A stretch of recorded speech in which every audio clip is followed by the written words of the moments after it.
Welcome to the Ravenswood City School District Regular Board Meeting of October 12th, 2023. It's right here. I will call the meeting to order at 6:33 p.m. I will start with roll call. Start with roll call. Trustee Tavera. Present. Trustee Shabomahin is sick, so she is not here. Trustee Latu. Present. Trustee Nunez. Here.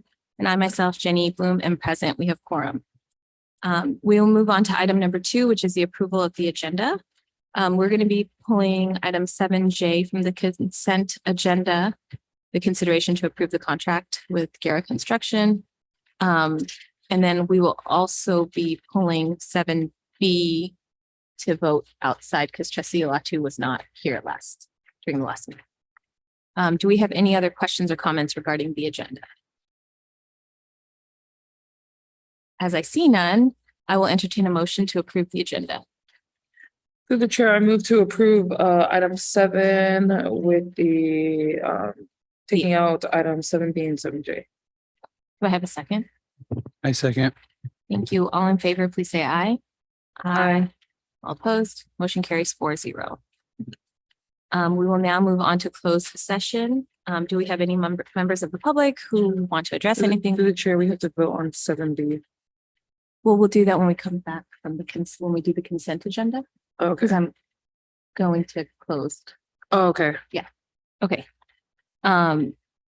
So do we have any members of the public who would like to address anything that is agendized for closed session? As I see none, I will move on and adjourn to closed session at 6:35 p.m.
Welcome back to the Ravenswood City School District Board meeting. We are beginning our open session at 7:15 p.m.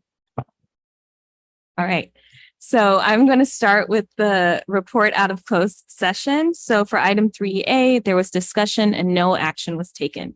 We will move on to the floor. Do we have any public speakers? If we do, now you can, for any other agendized item, you can fill out a yellow form and have it. But as I see no public speakers, I'm going to move on. We are going to move on to accepting the consent agenda. So we will be pulling item 7J and 7B. I will start with item 7B because we are pulling it because trustee Latu was not here during that board meeting. So I will entertain a motion to approve item 7B to approve the September 28th, 2023 regular board meeting minutes. I make a motion to approve consent item 7B. Do I have a second? Second. All in favor, please say aye. Aye. All opposed, all abstain. Aye. Motion carries 3-0-1.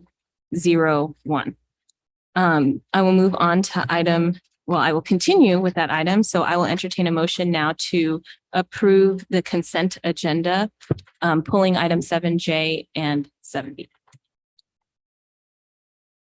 I will entertain a motion. So moved. Do I have a second? I second. All in favor, please say aye. Aye. All opposed, motion carries 4-0. We will now move on to item number 8, the vital signs progress monitoring and adjusting practices. Fabulous. As our tech team prepares the presentation for you to be able to follow along in the community, Board of Trustees are instructional leaders, including school principals, vice principals, including their instructional leadership teams, our assistant superintendent, executive director, and assistant directors, as well as our data assessment coordinator and me, the superintendent. We have been analyzing the academic data at various levels, including the satellite map and street data. So recently, teachers at the street level data engaged in conferences last week with families to tailor goals for each student, considering their unique stories, aspirations, and their current needs. And collaboratively, our site principals and their instructional leadership teams are devising sustainable leadership or sustainable systems for student success. So factoring both past and current academic performance while adapting individual student requirements and needs. And so the agenda for this evening specifically, we'll just do a brief executive summary, go over the vital sign purpose, and we'll be on the next slide here, gentlemen. And then we'll look at beginning of the year data, specifically demographics, look at some state testing results, as well as attendance, suspension, and referrals, and where we are currently at the beginning of the year. Our school principals are here before you to share specifically what the data is informing them and their teams and how to address and move forward student needs, to address student needs. And then our team will also discuss how we're really putting in place team time and tiers. So I want to do a quick introduction. First, I want to introduce Michelle Masuda, our principal at Bellhaven Elementary School, Alex Cazada, our principal at Los Robles Ronald McNair Spanish to Immersion, Jeremy Pacman, our principal at Costaño School of the Arts, Christian Miley, our principal at Cesar Chavez Middle School, Sarah Stone, our assistant superintendent, Jennifer Grabham, our executive director of Ed Services, Karen Schreiner, assistant director of teaching and learning, and then Austin Batson, our data and assessment coordinator. So this is the first of 3 educational health vital sign presentation for the 23-24 academic year. On the next slide. And through these vital sign checks, we actively track our progress in achieving success in our 3 district goals. So this year, we're going to be laser focused on making sure that we're using our time effectively. We're building capacity amongst our teams, and we're really honing in on tier 1 instruction and how then are we addressing the needs of our students beyond tier 1 and at the tier 2 level. We have our mission and our core values. So the goal is to empower every student to fully engage critically and creatively in their education with the skills and the mindsets necessary to successfully fulfill their unique potential. And this means our values are essential to make the mission come to life. So we must execute our core values, implementing integrity, being student-centered, valuing innovation, excellence, empowerment, and respect. I'll hand it over to our assistant superintendent. Thank you, Superintendent Sudaria, and thank you, President Bloom and trustees. Excited to be here tonight to talk about one of my favorite things, instruction and data. So a reminder for those of you who were on the board last year, and this might sound a little bit new to our new trustee member, but the reason why we call this our vital signs is really to mirror what we do when we check our own physical health. When we go to the doctor, the first thing they do is they check your vital signs. And if your vital signs aren't what they want them to be, then of course they're going to look deeper into what's going on for you. So it's really important for us to also check our the educational health of our students, which includes both the academic side and the mental and social emotional side of our students. Of course, and we also measure our vital signs using multiple forms of data. Last year, we did some deep dive into a book written by Shane Saphir and Jamila Dugan, and they talked about this idea of street data, and street data being 3 different levels of data. Really, there's the satellite level, which we often look at, and that's really lagging. That's the end of the year. That's once we see it, the year's already over. There's not much we can do about it. And then there's this idea of map level and street level. Map level could be a leading indicator, meaning we can look at it and it can inform what we do next. It also could be a lagging indicator. And the last, of course, is street level. And street level is super, super important and something that educational, historically, we haven't paid enough attention to that. And the principals will definitely be sharing a little bit more about that during the presentation.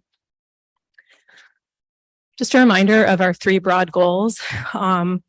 We are really hyper focused on literacy this year. We're rolling out a new curriculum in ELA in the K-5 program. We are focused on literacy in terms of both tier 1 and tier 2. In tier 2, we're rolling out a common curriculum to be used during intervention and acceleration time. And more of that will be presented later. And the goal is really, we need our kids to be literate and numerate by 3rd grade. We know that if they are literate and numerate by 3rd grade, we are not going to see a pathway to success that's easy. We also want to make sure that both our students and our staff feel safe, connected, to trust, and are a part of this community, that there's a sense of belonging. So why do we progress monitor? Yeah, I explained before, we're checking kind of the health. It's what's going on. But we also do it so that we can put things in place. It's not just to see how things are going, but also like, what can we do to improve and to change the outcomes that we might be getting if we don't intervene or if we don't do something about it. So Fuchs and Fuchs said, when teachers use systematic progress monitoring to track their students' progress in reading, math, or spelling, they're better able to identify students in need of additional or different forms of instruction. They design stronger instructional programs and their students achieve better. This is based on research and data by Fuchs and Fuchs. The other reason why we do progress monitoring is because it helps us stay curious. Curiosity is actually an antidote to white supremacy culture. When we remain curious, we're not looking for an either or solution. We're not only looking for a concrete answer, but we're curious and we're trying different things out and we're seeing how that works, if it improves outcomes or if it doesn't. And that's really, when you think about cycles of inquiry, that's what you're talking about in terms of being curious. Also, we are accountable. We are accountable to our community. We're accountable to our students. We're accountable to our families. We're accountable to the broader community. We're accountable to the school board. We're accountable to the state. And so we have to show every year how we're doing. And our state, California state dashboard will have the data, will show how our schools are doing. These data points are lagging indicators. So again, what you see on the California state dashboard is what you would see towards the end of the year. And it's actually at that point, you're looking back to see what did we do. We're not looking at what we can do better necessarily. So having all of those data systems in place throughout the year is very important. So how are we going to meet those 3 goals this year? What are we doing? Well, the theory of action this year is that if we focus on building really strong teams across our schools, really using time effectively and intentionally and strategically, and we're focusing on high quality tier 1 and tier 2 practices, we believe we will start to see a shift in our data. And so that is what we're doing. And we will believe that we will get to those goals. We also this year spent time in different places with the site leaders, with coaches, with the all ILT, all instructional leadership team members, coming up with going back to that idea of what does high quality tier 1 instruction look like, sound like, and feel like. We actually took all of the ideas from everyone at those meetings and we developed this tier 1 vision. So students receive a well-rounded and engaging education that promotes their academic, social, and emotional development. That's our mission. That's part of our mission. Sounds somewhat familiar. It's a little bit of a different way of saying it. How do we do that? We focus on grade level tasks. There's clear expectations and routines set up in the classroom. Things are culturally, what we do with kids is culturally affirming, meaningful, and joyful. There's systematic and multimodal teaching. Teachers are modeling and they are creating student-centered learning. There's a focus on English language development. And we're using data to ensure that students are understanding what we're teaching. We get to make decisions based on that data about what we do next. And we see mistakes as an opportunity for learning through reflection. So if we're going to use this comprehensive approach, and this is what it looks like, sounds like, and feels like in a tier 1 environment, we have a comprehensive approach to help our students become critical thinkers, empathetic individuals, and valuable members of our community.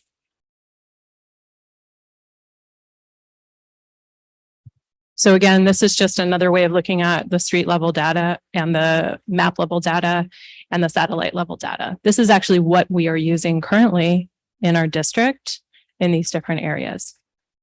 And again, the purpose at a satellite level is to figure out where students have been academically, but it's also to look at the whole system and how we can support the needs of students. Map level data is both at a student level and again at a systems level. And then street level is really about what do we know about our students? What do we know about their hopes and dreams? How are we developing goals that really align with who those kids are? And how do we know what we need to do next? And so there's different ways that we can approach collecting that data. We really need all 3 levels happening consistently, consecutively over and over again throughout the year in order to be able to monitor educational health, but also make the good decisions to support kids to be successful. So last year, we focused on some things to get us ready to be able to do really, really strong, solid progress monitoring. We developed a very comprehensive TK through 8 data and assessment calendar. We created coordination of services or cost teams at all school sites. These are teams that look at student level, street level data regularly and are determining what the needs of students are and aligning services to them. We calibrated, meaning we worked with our leaders and coaches to look at what a high quality instructional core looks like, sounds like, and feels like. And we all now have similar language to describe what that looks like. As I said, we adopted a new K-5 ELA curriculum, which we're rolling out this year. We adopted a TK through 8 Tier 2 ELA intervention, which we're rolling out this year.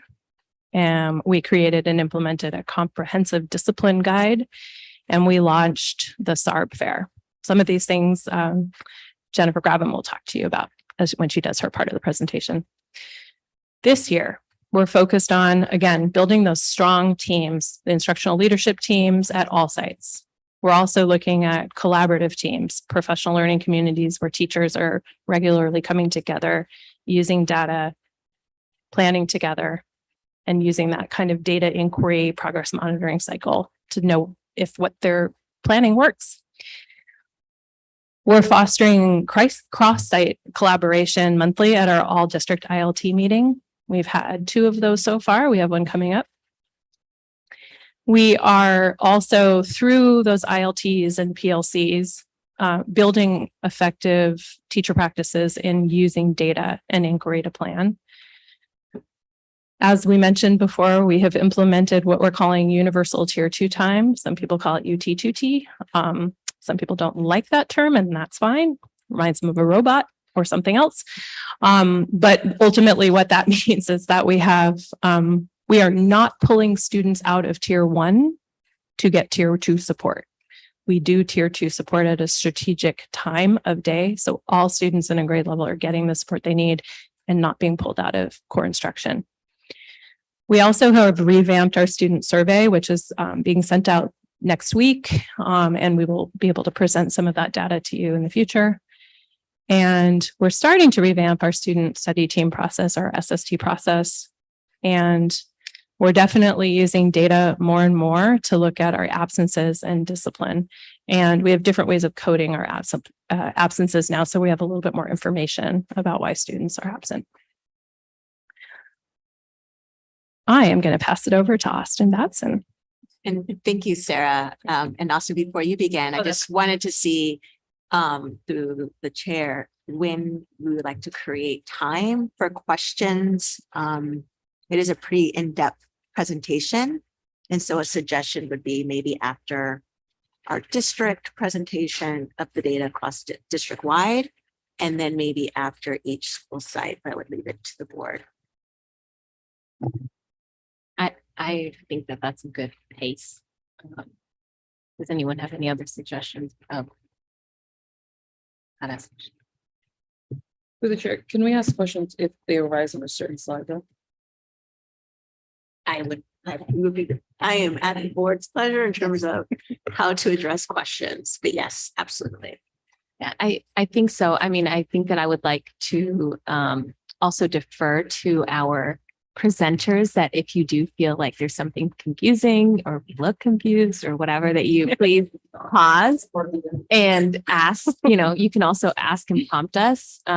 Or if there is a question that's being asked on a slide, that you don't try to answer it if it's answered in another slide, like just move to the slide that it actually where the slide is answering the question, just because I don't want to get stuck. So that would be great. Yeah. Is that good for everybody? Okay. So I think that if we do have questions, we can ask and pause, and we're going to be asking the presenters to please push us along as well, or pause us when we need to be paused. Okay. Thank you. All right, good evening. So my name is Austin Batson, Data and Assessment Coordinator. And tonight I'm going to take you through some of our district level data. A lot of this will be reflected at the school sites by our school site leaders as well. We are going to look at our students in Ravenswood. We're going to take a look at our satellite data assessments, satellite and map data. We're going to look at some of the attendance metrics and student behavior. Those are going to be presented by Jennifer Graben. But these are kind of our district level metrics that we're going to look at before we go on to our school sites. So this is our, as of the end of September, this is our Ravenswood student demographics here. This shows our students' race and ethnicity. And the way this is shown is broken down by every single box that a parent selected during enrollment. So if a family parent, guardian selected more than one race, that student is represented on here in both of those races or ethnicities. So if you added up all of those numbers, then you would get a number greater than our total enrollment. But I really like showing the data this way because it shows the full diversity and full breadth of our student body. And these races and ethnicities are the ones that are set by the state. And those are the ones that we collect and have to report out to the state. They're not perfect, but they are what we have and they are what we're required to collect. Looking at multilingualism in our students, we know that we have a very linguistically diverse student body. As of October 4th, so about a week ago, we had about 55% of our students are English learners. 27% of our students are classified as English only, whose primary and first language is English. And then one category of students that we're especially proud of is our reclassified fluent in English students. Those are our students who got a 4 on the LPAC and were reclassified. These include the students that we celebrated at our last board meeting. We also have around 3% of our students who are classified as initially fluent in English, which means they enrolled in our district already speaking one English in addition to at least one other language.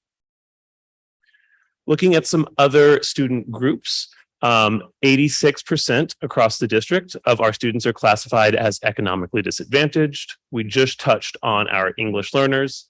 Around 45% of our students are classified as homeless based on the federal McKinney-Vento homelessness definition. 14% of our students have an IEP, so those are our students with disabilities. And then 0.4% of our students are in the foster care system. So just kind of wanted to lay the groundwork, show a little bit of who our students are, talk a little bit about that. What we're going to look at in our next section is our California State Assessment of Student Performance and Progress, or CASP. These are our CASP results from this past spring of 2023. And we're going to look at these results in 2 different ways. The first is through proficiency, and that is kind of the big high-level buckets. Did students meet standard? Did they exceed standard? Were they approaching standard? And that is on, the state measures that on a scale of 1 to 4. 1 would be standard not met, 2 is standard nearly met, 3 is standard met, and 4 is standard exceeded. So looking at it through proficiency is a great way to get a quick look at a glance and to see that just kind of one-dimensional aspect of it. But it's not a great way of measuring student growth, measuring student progress. And that's why we also look at growth. And we do that through distance from standard, which measures how far a student is from meeting standard. A student could be exactly at standard, which would mean they have a DFS, a distance from standard of 0. They could be above standard, which means they have a positive DFS, or they could be below standard, which means they have a negative DFS. And by comparing how a student's DFS, a distance from standard, changes over years, we can understand how that student is growing. I probably should have paused right before, but does any trustee have a question on some of the demographics that were presented? Great. So this first slide shows our CASP results in English Language Arts, ELA, for this past spring. And as a reminder, CASP measures students in 3rd to 8th grade. So these are our 3rd graders all the way up to our 8th graders. And of the 775 students who took the ELA assessment last year, who completed it, 12% of students were proficient. That includes students in the green met proficiency and students in the blue exceeded proficiency. Students in orange are those who nearly met, which would be a 2, and those in red are students who did not meet standard, which is classified as a 1. On the left-hand side, we can see the results, the district average results, and on the right-hand side, we see this broken down by grade level. So when we look at ELA results across grade levels, we do see some differences in grades, in distributions over grades. For example, 4th grade is a highlight. 16% of students on average were proficient in ELA, which is higher than our district average. And there's a little bit of variation amongst the grades, which I think some of our site leaders will address, and something we can also talk a little bit more about if you'd like. This is our math results from the past spring. Of the 787 students who completed the math assessment, 6% of students were proficient district-wide. 18% of students were in the standard nearly met, R2 category, and 77% of students were in that one standard not met category. Similarly to ELA, to English Language Arts, we can see there are some differences between our grade levels across our schools. What I also want to emphasize is the percentage of students who are proficient in both reading or ELA and math. Those are the exact same proficiencies that we had last year, but we are going to look at some student growth and see some areas that our students did show that growth in. And we're going to look at that through our distance from standard. So this slide is going to be a little bit of a process, but I want to walk us through how we understand distance from standard to make sure we're all on the same page. So this chart here shows the possible score ranges on the ELA CASP from 3rd grade all the way up to 8th grade. So if I'm a 3rd grader, we have a 3rd grader here, the lowest possible score that a 3rd grader could score is a scale score of 2,100. The highest possible score is 2,630, right around here. So this is the whole score range. The gold bar here shows us where standard is. So if a student is at standard, right at that gold bar, or to the right of it, they're above standard. If they are to the left of that gold bar, they're below standard. And each year, the bar changes, the span changes, and this gold bar, our standard, gets raised. So every year that bar gets raised, it gets moved up higher and higher. And we want to see how close when we look at distance from standard, we look at how close the student is to that standard. So let's say we have a student, Sophia, a fictional student here, just an example, who's currently in 5th grade. Last year, in this past spring, in 4th grade, Sophia had a scale score of 2,389. So she's below standard right there. And she is 84 points below standard. So she's 84 points away from making that standard. That's a little bit more nuanced than just knowing that Sophia is a 2 out of 4, that she was nearly meeting standard. But what's really exciting is when we can look back in 3rd grade and see how close to standard Sophia was in 3rd grade. We know that in 3rd grade, Sophia actually had a scaled score of 2,326. And that is 106 points below standard. So from 3rd grade to 4th grade, Sophia moved 23 points closer to standard. That's great. That's what we want to see. This is equivalent to saying that Sophia grew a little bit more than 1 year. When a student grows closer to standard, they've grown more than 1 year. So this is the type of growth that we want to be seeing. She is moving closer to standard. And as we'll see on the next slide, this is qualified as significant growth. Anything where you move 15 or more points closer to standard is qualified as significant growth. We also have some students and some student groups who didn't show growth like that. And we'll look at an example of that. Let's say we have Nico, who is currently an 8th grader. He's sitting in an 8th grade class. Again, fictional student. In 7th grade, Nico had a scale score of 2,448 points. That makes him below standard, and he is 106 points below standard, and was 108 points below standard in 7th grade. If we look back to 6th grade, Nico was 102 points below standard. So by comparing his 6th and 7th grade, Nico moved 6 points further away from standard. And that's equivalent to saying he grew a little bit less than 1 year. So we want to make sure, we want to see that our students are moving closer to standard over that time, growing 1 year or more. And we'll look at that here in a second. I want to pause for any questions or clarifications anyone has. With the CASP data, I know you said that this is, sorry, if you go back to the slides, I know there's like a significant difference. And I know it's satellite data. There's a significant difference, the next slide, for 3rd grade. And for 3rd graders, this is the first time that they've ever seen a standardized test. Mhm. Correct. Okay.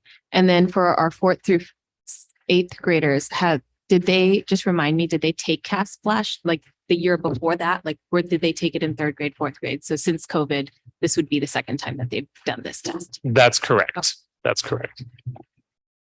I want to add one other note that our current third graders are actually in distance learning in kindergarten and first grade. I just wanted to clarify the Absolutely. context behind the data. Would you have the metrics or what categories is someone a standard not met, standard nearly met, standard met? Like how many grade levels? Do we know that? How many grade levels? I'm sorry, can you? I guess like if you go to the two examples, Oh, it yes. seems like Sophia is really close Mhm. and like maybe 1 year she's not met. Isn't like how far off the goal do you have to be nearly met to meeting it? That's a great question. It varies by grade level and subject. And in the appendix, there are the actual grade spans, so I can go look that up. I would bet that in both years, Sophia was standard nearly met. And I would also say the same thing for Nico, just judging off of the guess I can go look up. So they would both be in that 2 out of 4 category for both years. And so in the case of Sophia, if we were only looking at her proficiency, she would have scored a 2 in third grade and a 2 in fourth grade. We wouldn't see that growth and we wouldn't see that reason to celebrate and that reason to know that something was working correctly. And so that's one of the reasons that we want to look at this distance from standard. And to clarify, thank you for that direction of where I can find the details, Austin. So for standard met, the scale score is for a third grader, or do we want to use which? Let's use a fourth grader. Fourth grader for ELA, it's 2,473 to 2,532. And exceeding is 2,533 plus. On that appendix, does it align with how we're measuring how many grades behind they are? So when we look at it through CASP, we don't look at it as a student is this many grade levels behind. When we look at it through our iReady data, that does give us a student is 1 year behind, 2 years behind, 3+ years behind.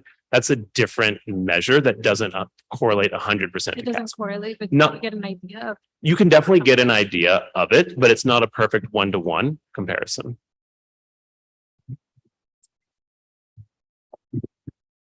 I just want to make sure that I clarify that if a student is at standard, that means they're at grade level in that year. So anything below that, they're below grade level. And then in the appendix, it would show you how far below grade level they are. And if they're above grade level, how far above they are. Thank you. I'm Yeah. just trying to, in my head, start to determine like, at least if we can kind of foresee with the iReady data, how we're going to perform on CAS data. Because if most of our students are 3 levels behind, then the metrics would make sense that most of them are going to be in the red, right? Absolutely. But if iReady data starting to show that, hey, we're making progress and now they're only 2, but then we're still not getting the results in CASP, which is what our community is going to judge us on, then there's something missing there and we need to start changing the CASP. Like, I don't agree with CASP, but that's what we're going to keep on. All schools, EPA score 1 and 2, but like community facing, we need to start making those changes. And so that's why I'm wondering how to make those connections. So thank you. Yeah, and I think that's why we want to report on the growth towards distance from standard, because what we can show is that what we need to do is accelerate growth beyond a year. Because if we are going to actually get our kids at standard or above, they have to be accelerating more rapidly than 1 year at a time. But this is a really good way for us to look at how fast are we accelerating kids. And iReady does have a way, it has a CASP prediction metric. So based on how students score on their beginning of the year diagnostic, middle of the year diagnostic, end of the year diagnostic, iReady does a calculation that says, we expect this student to get a 1 or a 2 or a 3 or something like that. All right, thank you. So through the chair, in regards to the data that we're seeing, and as these numbers are being crunched, I know it's happening multiple times per year, but with this first set of numbers, are there any like patterns that you were seeing across grade levels, like individually at different schools, but then also district-wide? So something that we're going to look at each school level is the schools will show their it won't be broken down by grade level at school, but you'll see it in each school. One metric that did hold consistent across the district was that our fourth grade students did perform higher on average than students in other grade levels. We'll see in a minute some of the middle school math, those grew for sixth and seventh grade. So there are some patterns that we're looking at across the district. I think the one that stands out the most to me is the strong growth and strong proficiency of our fourth graders, our current fifth graders. Mm-hmm. All right. So that is a little bit of an idea of what distance from standard is. And now we're going to look at some actual data. So we're going to walk through what this looks like.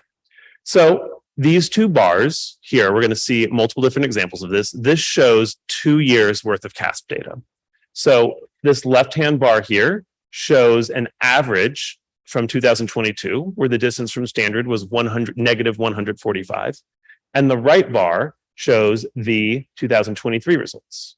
And in this case, there's a change of 0. So that means that this student or this average, these students grew 1 year and maintained their distance from standard. So something that I really want us to keep in mind is that if we're seeing a change of 0, that is equivalent to 1 year of growth. And that's not enough for our students because for so many of our students, we need to close that gap.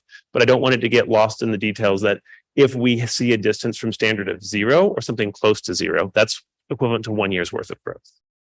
What we want to be seeing and what our students deserve is to see more than 1 year's worth of growth. And that's what this would look like. For example, these students in 2006 on average had a score of a distance from standard of 106 points below. And then this past year in 2023, they grew by 18 points and they moved closer to standard. So this is significant. The state would classify this as a significant increase. And these students grew more than 1 year here. On the other end of the spectrum, and something we'll also see, is students who experienced less than 1 year's worth of growth. And that would look like this. On the left-hand side, we had students who in 2022, 2 years ago, were 90 points away from standard. And last year, most recently, they were 108 points away from standard. So these students experienced less than 1 year's worth of growth, and they moved further away from standard. And the state would classify this as a significant decrease. I was going to ask a question before, but I think I want to ask a clarifying question. So when you say 1 year's worth of growth, that's not necessarily like one grade level year of worth. It's what the CASP has described as what a student should progress within 1 year. So it's not necessarily like our kids can make 1 year's level worth of growth in numbers or points, but they may not be one grade level ahead, right? Okay. They could be, but it's not an equal to. I think the best way to think about it is looking at, now I regret so many animations, looking at this bar. So if you're a third grader going up to fourth grade, the bar for standard moves up, I don't know what it is off the top of my head, let's say it's 50 points here. Then in order to grow 1 year and maintain that standard, that student would have to move up 50 points as well. So if you were 5 points below standard in third grade, you were also 5 points below standard in fifth grade, you grew 50 points. You grew that step up, but you're not kind of closing that gap or getting closer to standard. Okay. And so then if you go back to your slide with the red or this one, yes. Mhm. So then, sorry, I don't know if you did both, but I'm jumping. No, please. So then what we're seeing here is that student didn't grow that many points. They actually have moved further away. So it's not like they're losing grade levels when we see this negative number. They just have not grown the number they should have grown.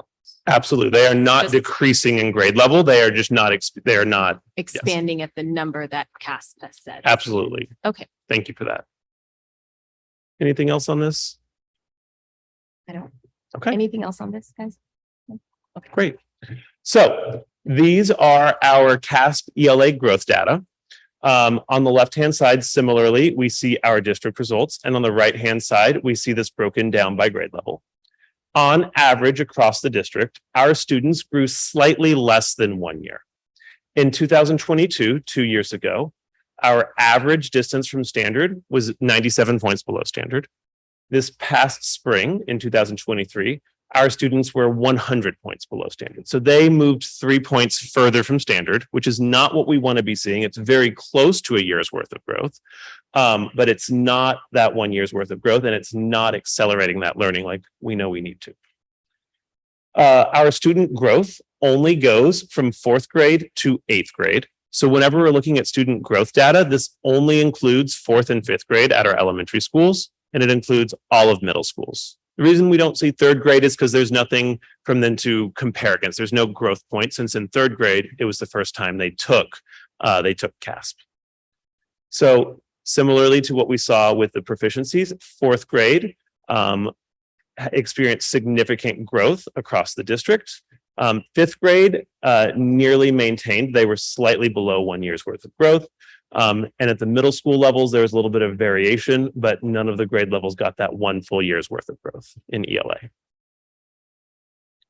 Looking at math across the district, we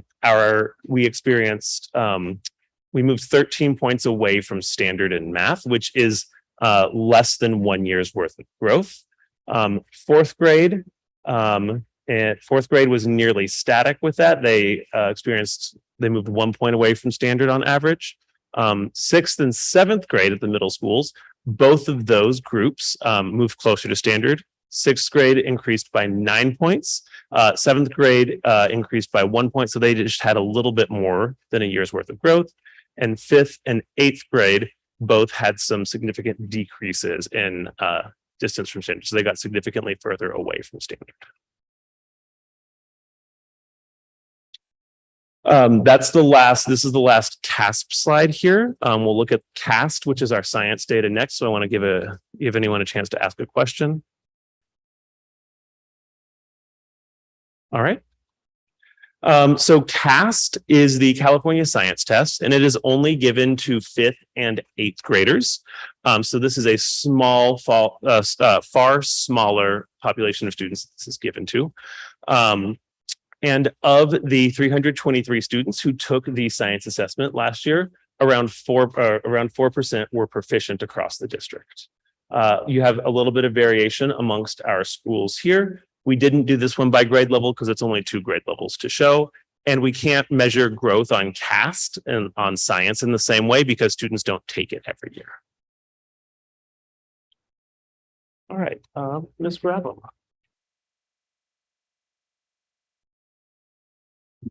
I appreciate that I always get to follow Austin and lower the mic way down for my height.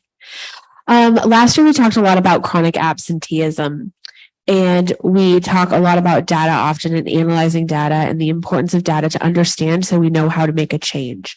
What Austin and the admin assistants at all of our school sites did was they had a conversation about what are common reasons that we hear when families call in and their child is absent from school. So we have a setup in our system now to really look at and disaggregate our data a little bit differently than we had before. We used to look at it just as excused or unexcused. And when you look at data that broadly as excused or unexcused, it doesn't really tell you anything. So to look at system-wide data for attendance, we pulled it down to these reasons that you'll see here at the bottom. These days at the top represent single days absent, not students. So a student could be absent 5 times, and that would be represented as the number 5. So it's not 1,616 students who had a sickness. So we're able to already pull out some trends in here that are really important to note. We have, at this point in the year thus far, had 1,616 days absent due to sickness. You'll see some call outs here, and this one is of particular interest to me. These are unexcused or other. And what this means is that the families of those students didn't contact us to tell us why their kiddo was absent from school. So we need to do some data digging here to understand what is the barrier to calling. Do we not know how to call the school? Do we not have the time to call the school? Do we need to send a text message? Would I prefer to send an email? Do I know that I can also send a note and that works just as well? So really understanding from our families what that barrier is and how we can help to understand that data more. You'll see here, COVID related absences are at 96 days. And we're able to really understand the impact of what's going on with our families so we can understand what is underlying so that we can provide the support needed. At the end of the day, it's really great to look at this data this way. But really what's most important is looking at individual students, what's going on with them and their individual families, and solve that at the individual level. So our school teams are doing school attendance review team meetings with students who are having frequent absences. And then in November, we will have our first of this year SARB fair, where we bring the resources in for parents and we bring them here together and we have a resource fair and we change the framing of what it means to be frequently absent from school, because there's an underlying reason. And we don't need to be punitive. We need to help solve that other underlying reason with our families. Referrals. We have not talked in our vital signs presentation about office referrals. And so we're entering this into the conversation for the first time. This is total number of referrals. There are so many ways to break down how we look at referrals to the office. These are our numbers broken down by school size. So 47 total this year. What I love about looking at referral data is we can see what the trends are and what the behaviors are so we can address those underlying needs. For example, if I pull a report on referrals to the office and I'm seeing a lot of inappropriate language, we can work on teaching lessons around how to use language appropriately with one another. So it really helps us get to the underlying reasons for being sent to the office, and being sent to the office is just being sent for more support for how we can get to that underlying need so that we can spend more time in class learning. Out of school suspension. All of the team here agrees that out of school suspension is our last resort. We would prefer to never send students home, but from time to time we have to. And we have to really look at our data to understand what's happening. Is there anything going on? Are we hearing from our different groups? Is anybody being suspended at a different rate than anybody else, to really understand what's going on with our community? Here in Ravenswood, as in every other district in the, I would venture to say country, you see more suspensions at the middle school level than you do at the elementary school level, just by nature of who children are. So you'll see at our elementary schools, we only have one suspension at one of the schools this year. And our middle school, you see that we've had 10 this year, and this is how they break down by statistically significant subgroups. And we're hoping to keep these numbers as low as possible because we definitely want our kids in school and not at home.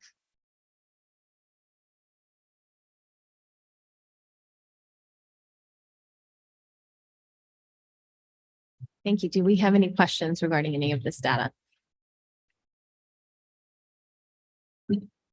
I'm not sure if it's can be provided at the board meeting, but I'm interested in seeing data around who has been in our district, like from the beginning of their educational journey. Because to see all these people behind and they've been with us their entire educational journey, it's concerning. And so I'd like some data on that.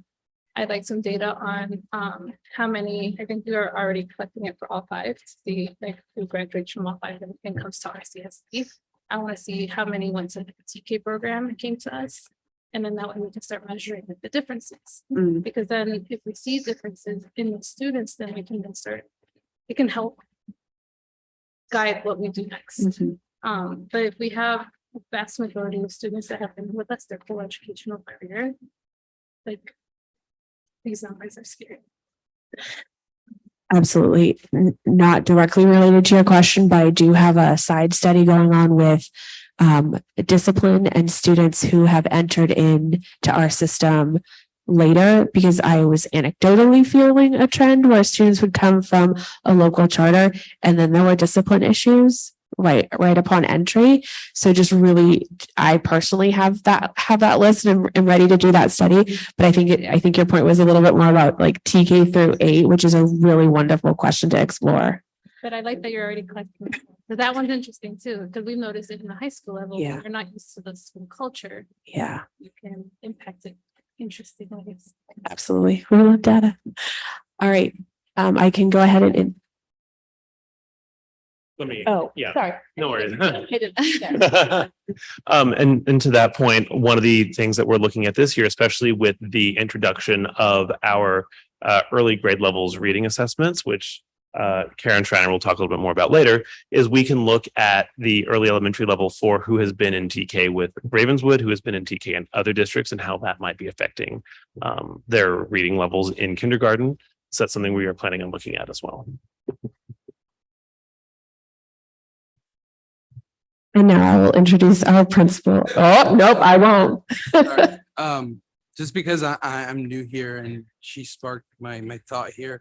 I don't know if we have this data point or if we're looking at it, but like not just seeing how many students have been with us to the beginning to the end, but how many students were with us and maybe left and have come back.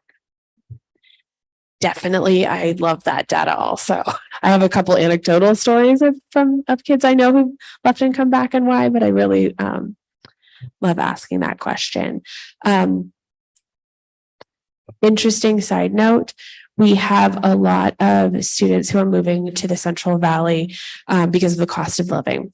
What they're finding when they get to the Central Valley is that the schools there are not ready for kids because they're not used to the increase of population. So students with moderate to severe needs, their needs aren't being met. So they're moving right back.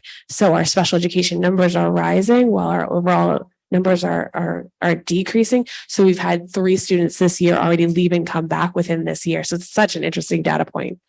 Yeah, and I appreciate that data point too. I wasn't thinking about that way. I was thinking like maybe our charter schools in the area.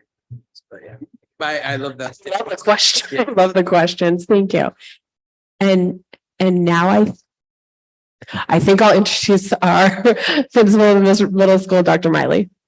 And as Dr. Miley comes up, I do want to address Trustee Nunez that this is why we have new ELA curriculum and TK5, how we're approaching the instruction around reading, and why we are addressing UT2T, Universal Tier 2 time. Because your concerns are our concerns as well. Dr. Miley. Thank you. Good evening, Madam President, trustees, Superintendent Sidaria. It's nice to be here with all of you this evening. Excited to share with you the transformation that we are underway with at CCRMS. I'm glad that you appreciate the slide, Mr. Pac-Man. Thank you. So just to give you an idea as we get started, to give you an idea about what our roadmap is for the year, what our staff and leadership team have been working together towards since the very beginning to ensure that we are set up for an excellent year. And this will be our roadmap as we move forward, and our data will continue to inform how this will change. So we are using trimester 1 to give ourselves a really good, strong start, a really strong platform for learning. How are we making sure that all those tier 1 instructional points are in place for our students, and that we start to move up that pyramid of success. So as you see that pyramid on the right, whether you're a fan of Maslow or John Wooden, that pyramid tells you that we've got to meet those baseline needs first. And if we can set that strong platform, that strong baseline, as we continue to move up, we're able to now get you to that place of self-actualization. We're able to get you to that moment of transcendence as a student, and we're able to make sure that each student's unique needs are met in each moment of that. And after trimester 1, once we know that we've really got that foundation in place, then we get to shift to rigor. Then we get to say, okay, let's up the ante a little bit. And as we were just sort of describing those data points around the fact that the bar moves every year and the kids have to move with it, and we need acceleration, we need to be able to shift rigor to make that happen. And then how do we build the skill, and how do we build the capacity to look at that street level data that Sarah Stone was talking about earlier? We do that in trimester 3 by really focusing on rigorous monitoring and really making sure we're using our formative data and teacher moves in that classroom to monitor student progress in real time and adjust in real time. And that is a significant skill that requires time for teachers to build, but it also requires time for us to build our students up to be ready to really receive that as we move into that spring testing season, so that we're making adjustments to see the most possible growth we possibly can with our students. So as we began this year's planning, one of the things that we needed to do first was settle on what our pillars were going to be. What were our core values going to be? Because that was going to lay the foundation for everything that we did. So we made a little bit of a shift this year, and we shifted to our lions, because we are lions. And as lions, we live responsibly. We intentionally keep high expectations. Our ohana, our family, owns their actions. We navigate situations with respect, and we support the community. Now, I'm sure, because everybody's been here a lot longer than me, I know that we had an acronym previously called PRIDE, and PRIDE is still a set of actions that lions engage in. So we haven't like thrown PRIDE to the curb.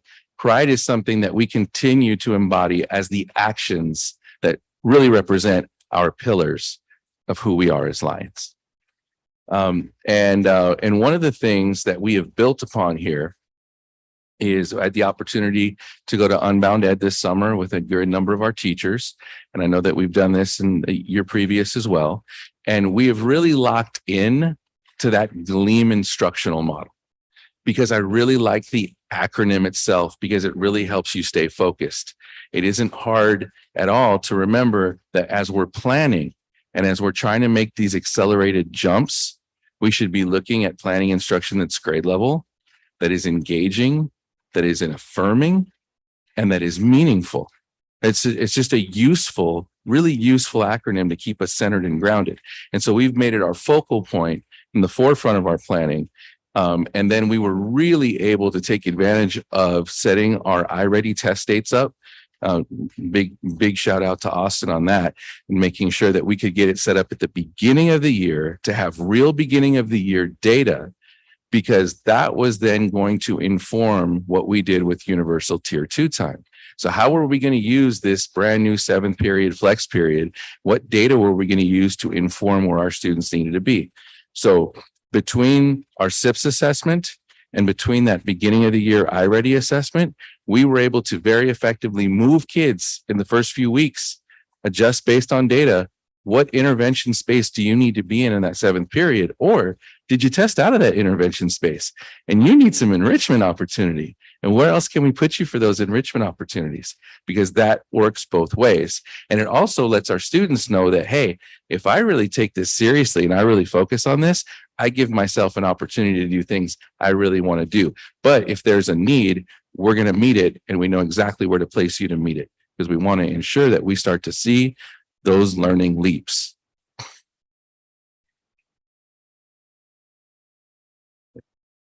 Okay, and so the big shout out here on the iReady data is our completion rate. Almost every single student took the iReady, and in reading and math, 98 and 97%. And going back to some of the comments that were made in terms of alignment with CASP, we do anticipate that where we're seeing students that are 3 or more grade levels behind, that's probably going to match some of that CASP data.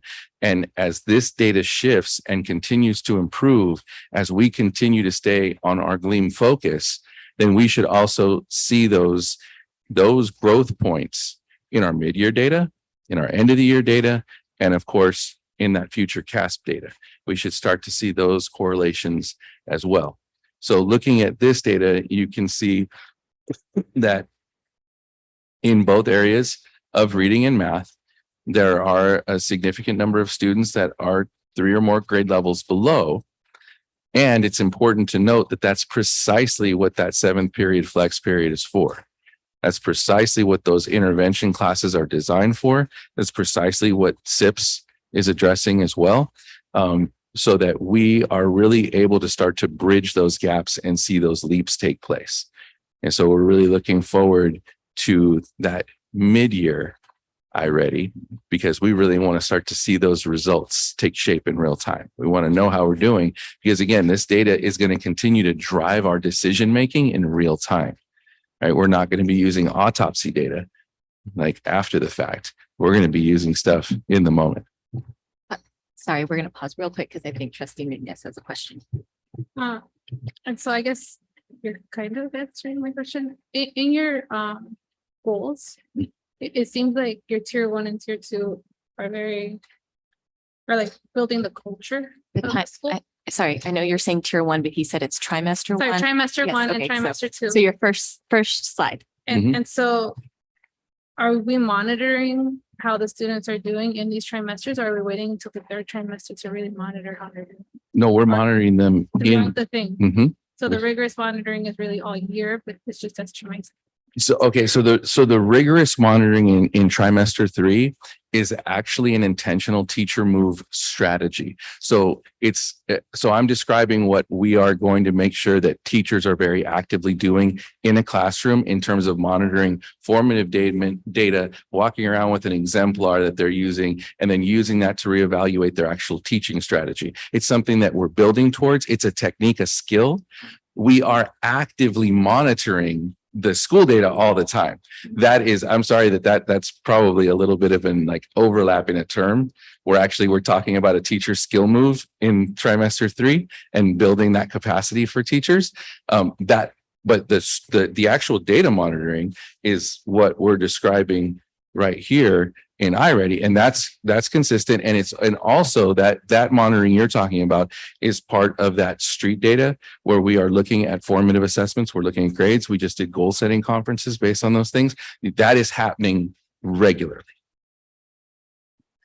And I just want to reiterate, because I think that my one comment that I wrote here was like, don't we need to do that all 3 all the time, right? Like, and I understand, like, I appreciate that this is your first year at CCRMS, and we're sitting here and being like, tell us about the data from last year and how you're using it this year and blah, blah, blah, right? Like, I appreciate that. And I commend that you are coming in and you're going, right? And so I think for me as a parent and as a board member, I want to know that the schools that my kids are going to, that they're doing all 3 all the time. Right? Like, that's my expectation as a parent. And I would say that's also our expectation as a board, at least for me as a board member. So I appreciate that maybe there needs to be framing for the teachers, for them to know, like, hey, this is something that I'm going to ask about the first semester, the second semester, third, or first trimester, second trimester, third trimester. But for me, like, when I see like T3 is when you're doing the rigorous monitoring, I feel like that should be happening like on day 1. Like, teachers should look at this data and be like, okay, where do I need to help this student? And I'm not saying they're not doing that, but I think that teachers also should know, like, that is something that I still want you to consider and do in trimester 1. So I think that that's where it's like, when we see the T1, T2, it's like our first thing is like, oh, is it separate? Is it not? It's supposed to be all the time. So I think that that's just a direction point that I would. And I could speak to that briefly. So I'm sorry that I used a term that became confusing. But one of the things that you should know is that the teachers have been engaged in these data discussions and that type of data monitoring since we started school. Right. And I'm actually going to get to that in a later slide. I'm going to describe what we're doing with teams and time and tiers, and how we're very intentionally in grade level, department level, instructional leadership team meetings, in our 8th period collaboration meetings, our PLC, how we're bonding this and have been bonding it since the very beginning of the year. Teachers are very excited about 7th period intervention, because we are using data in real time to inform decisions about where students are supposed to be. So we are actually doing that. I was sort of describing for you the path of the year in terms of what we're intentionally, as an admin team as well, going into for look fors, because we know that we have to have that base, and we know we need to see those effective tier 1 strategies happening, right? And then we know that our kids have to be ready to make that shift. And then when we make that very intentional shift, we're monitoring. Those are the look fors in those moments. So teachers also know like this is intentionally our focus and where we're going because we've got to build that culture. Yeah. Right. Thank you. My second question or my second comment, I don't know, question comment is, I think you mentioned it briefly and I'm wondering if you can, if you're, we'll talk about it later, describe it some more. But you talked about goal setting with the students and like, how is this goal setting with the student? Like, how is that going? Because when I see 9% and 2% like on grade level, it's concerning out of the whole school. And I know it's a symptom potentially of how we're inheriting kids from the other schools because everyone comes to you, right? So these numbers are reflective of the entire district because we're getting to you in certain ways, right? But how is the goal setting happening and how are we empowering the students to then take these things seriously? Because as a high school teacher, I'm telling you, like, if I tell them to take a test, they're like middle, I guess. But the moment you start goal setting, they're like, oh, I went up, and they get really excited about it. And so can you speak more about what might be going on in the background or plans for it? Yeah. So you'll be excited to know. And again, thank you, Austin, that we put a very early PD together with iReady, where iReady came in and helped all of our teachers understand how to conduct data chats. Now, some of our teachers were already engaged in that, but in terms of the goal setting you just described, we actually have our homeroom teachers engaged in data chats with our students, setting goals, setting short-term and long-term goals for the year. And they are doing that and reviewing those probably every 3 to 4 weeks, because I just had a meeting with one of my teachers today around that, and she's using about an every 3-week window to go back to the goal setting that they did based on their iReady data chats. So those data chats go something like, Christian, you notice what your iReady score was. I thank you for really taking the test seriously and completing it, but we see where we landed. Where do we really need to be? Where do you really want to be? Okay, I really want to be at grade level or above. And how do we do that? What do you need to do? And what do I need to do to support you? And what do your other teachers maybe need to know? Like, how do we accomplish that? And we lay out those strategies for them as well in those data chats. And then those become goal setting meetings in that moment in those homeroom classes, because you're connected to that homeroom teacher all year long. And then those get reviewed. And then as progress is made, we get to set new goals, right? And if we don't quite hit that mark, we get to set new strategies. And then just recently, we had our goal setting conferences for students that at progress report period, where we saw that we had struggles and we really needed parents to come in so we could sit down together and plan goals together. Right. And so we just got done doing that. Did that answer your question? Okay. You can continue. Thank you. I'll let you continue with your presentation because I think we have a few more slides. Yeah. I think so. As Austin had already named for us earlier, when we're looking at our CASP data, we can see what our metrics were here. And we can see that 65% of our students did not meet the standard in language arts last year, and 74% did not meet the standard in math. And obviously, based on the things that I just described for you, those are things that we're intentionally targeting through a variety of strategies and interventions, as well as meetings and making sure that we're staying informed on data, but that we're also connecting with our students, as you just asked. And how are we making sure that our students are actually putting their progress at the forefront of their minds as well, and being active partners with us in how we make this happen. And so this is obviously just a repeat of the data that you guys just saw in terms of what our changes were and where we went. And I really feel like the targets that we've set, I feel like the culture that we are embedding in our school, the sense of belonging that we're embedding in our school, I really believe that we're going to continue to see those results continue to leap, right? Because I am not a big believer in learning loss. I don't very much like that term. I very much like the term learning leaps, because children are where they are and we have to get them to that next step. So let's take those leaps And we believe that we have put strategies in place to take those leaps. And I'm looking forward to being able to show you that data when it actually happens, right? This next slide is a reflection of our daily attendance to this point in time. So up until October 4th, it looks like this was measured. 91% of our students are coming to school every day. And I believe that our target is 95%. And so we are slightly below the target that we have set as a district in terms of daily attendance. And for that reason, we are holding SART meetings already and have been holding SART meetings. Each administrator is responsible for SART meetings at the grade level. We hold those with counselors.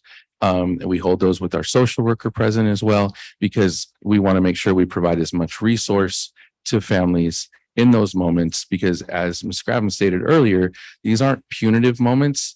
This is an opportunity for us to get you on track. So what is it that you need? What do you need from us to help you be here every day? And so I am excited that we're above 90%. And I feel like we can hit the target of 95%. And so we're going to stay very diligent about our process. And then looking at the office referrals by month and also in comparison year. So we can see that we started off the school year a bit below where the office referrals were. And then in September, they ticked up. And I actually felt very good about that bar. And I'll tell you why. We put into place a very consistent consequence ladder in every classroom. We made sure that we took time in PD to really go through our restorative practices and our restorative flow chart and what that looks like in action with our students in class. And so the fact that teachers were getting to a place where they were following the ladder with fidelity to the point that they then had to make the referral, so that, as it was described earlier, you're coming up for additional support, because we need to make sure that we get you back into that classroom and engaged in that learning. So how do we best achieve that? Right. And so I'm glad that our teachers actively utilized the process, because they were using the ladder with fidelity. And then as we see the month of October begin, we see a very significant drop off again, because our students start to recognize the consistency of our actions and our culture. And they also are more deeply engaged in class, and they don't want to be out of those classrooms, because those classrooms are already providing that restorative environment to them because of the consistency in the application of our processes and our model and our ladder. Any questions on the referral stuff? Okay. And now we have, this is our specific. Hold on, sorry, trustee Nunez has a question. Just a curiosity one. Do you ever keep track, or do you internally keep track of what the referrals are for? Yes. Those, you can actually segregate them out. And are those things that are any of those? I feel like most of them will be school culture or something. But are any of those like things that we can then get proactive about to do away with the referrals? Yes. So actually, I can very specifically address that for you. So one of the things that we knew that we were going to see as a challenge was going to be language. Appropriate language, inappropriate language, racial slurs in particular. And so the very first assembly that I held grade level wise with our students this year, I brought in members of our community to include our mayor, to include Mr. Maurice Banks, to include members of our poly community, so that they could speak directly to the students as their elders, as members of this community, about why that language was so inappropriate, why those racial slurs were so hateful, where they came from, and so that they could make pledges with us to make things different in our space. And we're going to continue to involve community members in those types of assemblies as we move forward, especially as we see trends. Because what you just named, we can disaggregate that data to see trends and then address the trends when we see them happening. So as far as the suspension data goes, we have had 10 suspensions so far this year. I do recognize that when we're looking at our African-American population, it says 10%. That looks like a large number. Well, we have 29 African-American students and 3 of them were suspended. So when you have a small population number and a few of those folks are suspended, it creates a larger percentage. That's not a reflection of an over suspension. It's just a reflection of what the demographic is at our school site. And again, going back to what I just stated about the referrals, and Ms. Gravum stated this earlier for all of us, that none of us believe that separating children from school changes behavior, right? We know that that's not a reality. If I don't have you with me, I'm not able to adjust or change anything that's going on with you. However, you can do particular things that if we follow our consequence ladder correctly, that unfortunately require us to take an action because there is a genuine consequence associated with the action that took place. But when you return from that poor decision, we also have a restorative process in place that re-engages you with us as you come back and sets a plan for your success moving forward. So you don't leave the building and come back without a plan or come back without a meeting where you know exactly where you're going moving forward and how you're going to be supported. Any questions on the suspensions?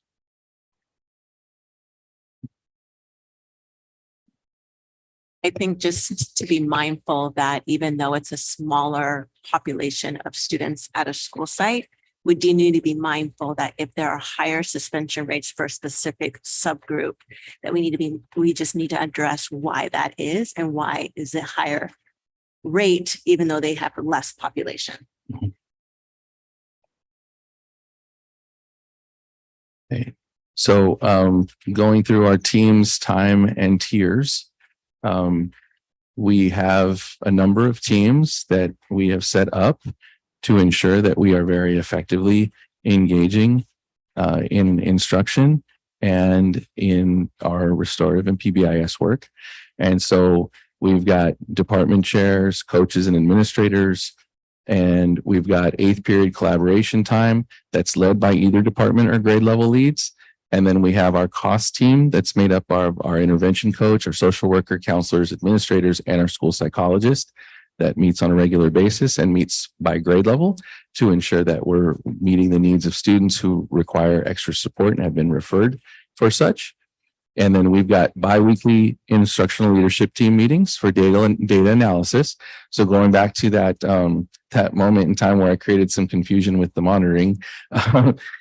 So we do have bi-weekly meetings where we are looking at data, so very regularly, and looking at our GLEAM action steps to ensure that we are aligning that data with how we continue to build that GLEAM instruction in our classrooms and in our PDs and PLCs so that everything is linked together.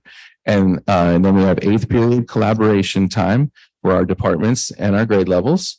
Bi-weekly site professional learning, again, based on GLEAM focus cycles, and admin and coach classroom walkthroughs that we do together to ensure that we're calibrating on what we're seeing in classrooms and how we're supporting our teachers in those moments. And the cost meetings are again listed here. And we are also now engaging in PBIS Tier 1 meetings, as well as our own weekly admin meetings. So we have weekly leadership meetings to, again, discuss trends and see what things we need to put in place as we're observing those trends to ensure that we're being proactive about getting in front of them and making the changes that we need to make. And then in terms of tiers, Tier 1 support is in all classes. We have a PBIS matrix that's based on our Lions so that students understand what the expectations of behavior are in the classroom, on the playground, in the cafeteria, when you're in the sports program, et cetera, that's broken out for them in a matrix. And then we have our universal Tier 2 support in our 7th period intervention period, which we have built based on real-time data. Questions here? Thank you. Any other questions and comments from the board?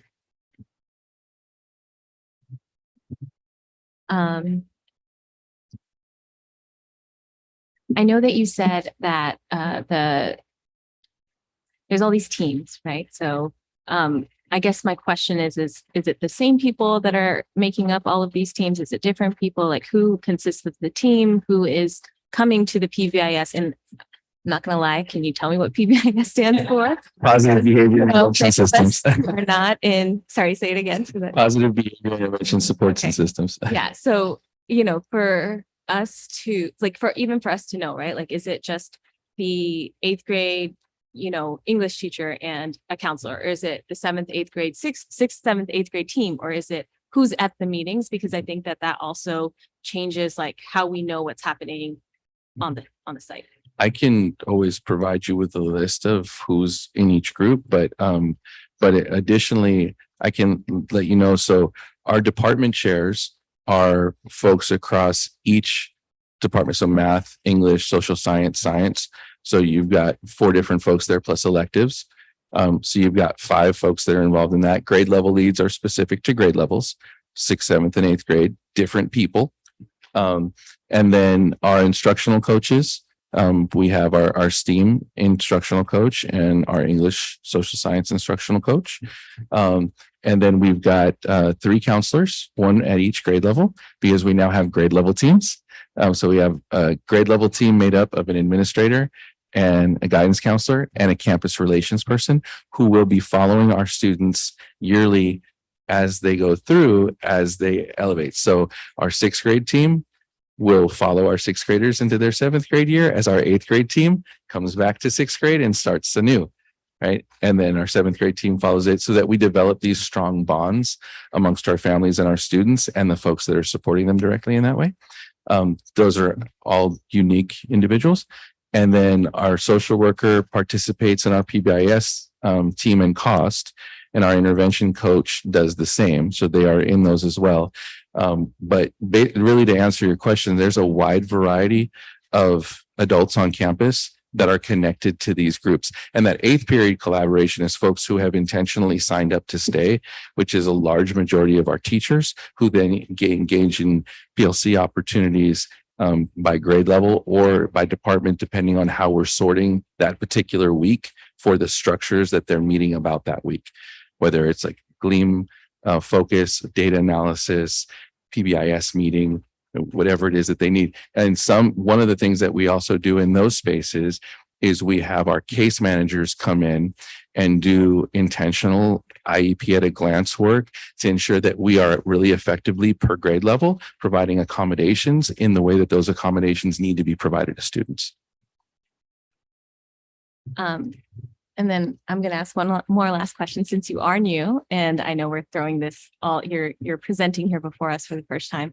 What can we do as a board to help support you as the admin? Because you said a lot of teams and you said a lot of people and, you know, essentially the admin of that school site holds those teams, right? You're the leader of those teams as you were here presenting about those teams. So what can we do to support you in the next trimester or year? I think that I really appreciate the community that we have here.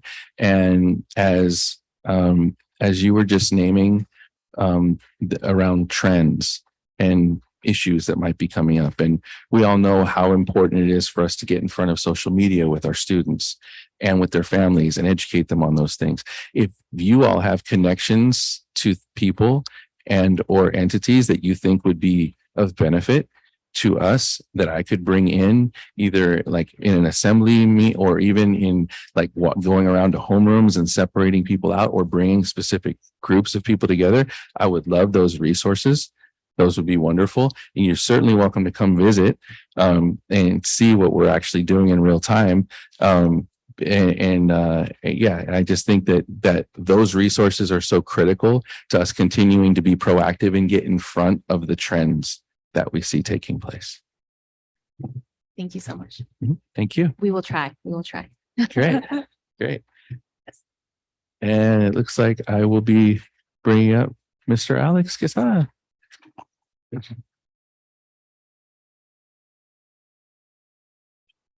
Yes.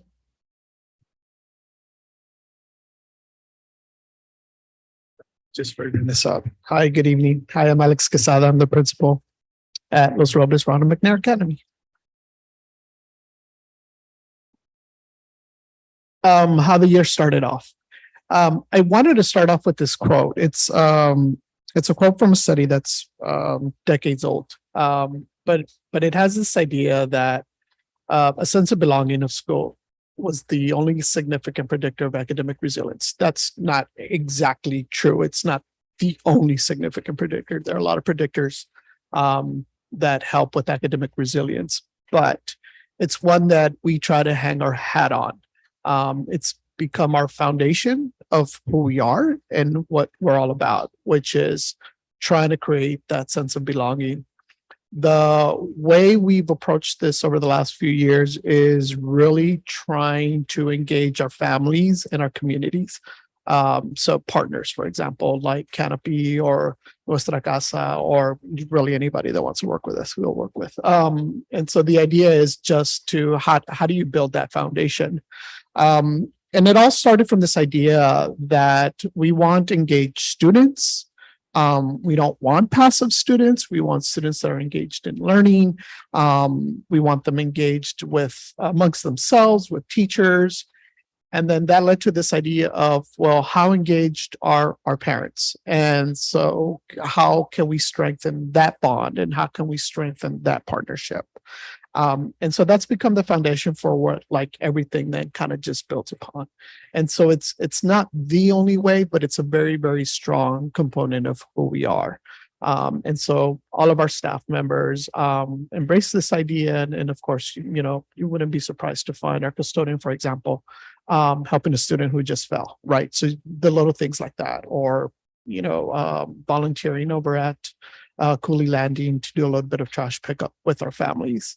And then, of course, trying to connect with as many families as we can during our monthly workshops. Our ice cream social had a really good turnout earlier this year, especially TK Kinder. It was in the 80s, 90% attendance, 60% overall, because our upper grade families tend not to check in as much. And so we're continually trying to work with them. Our first in-person presentation with parents, that was around the 40% attendance rate.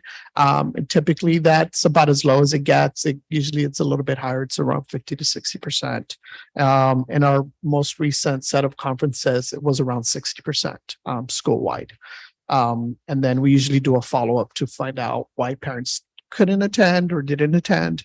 And then we try to stay on top of that and see if there's anything we can do to accommodate. Most of the time it's scheduling, trying to figure out a good time and place that works for parents.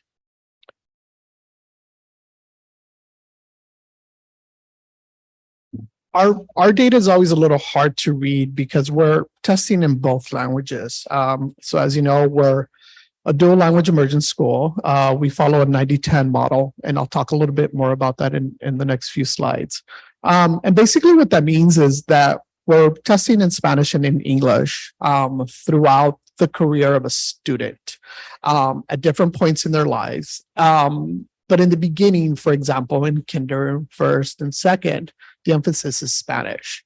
And so when you look at our reading, for example, you're just looking at how our students are reading in English.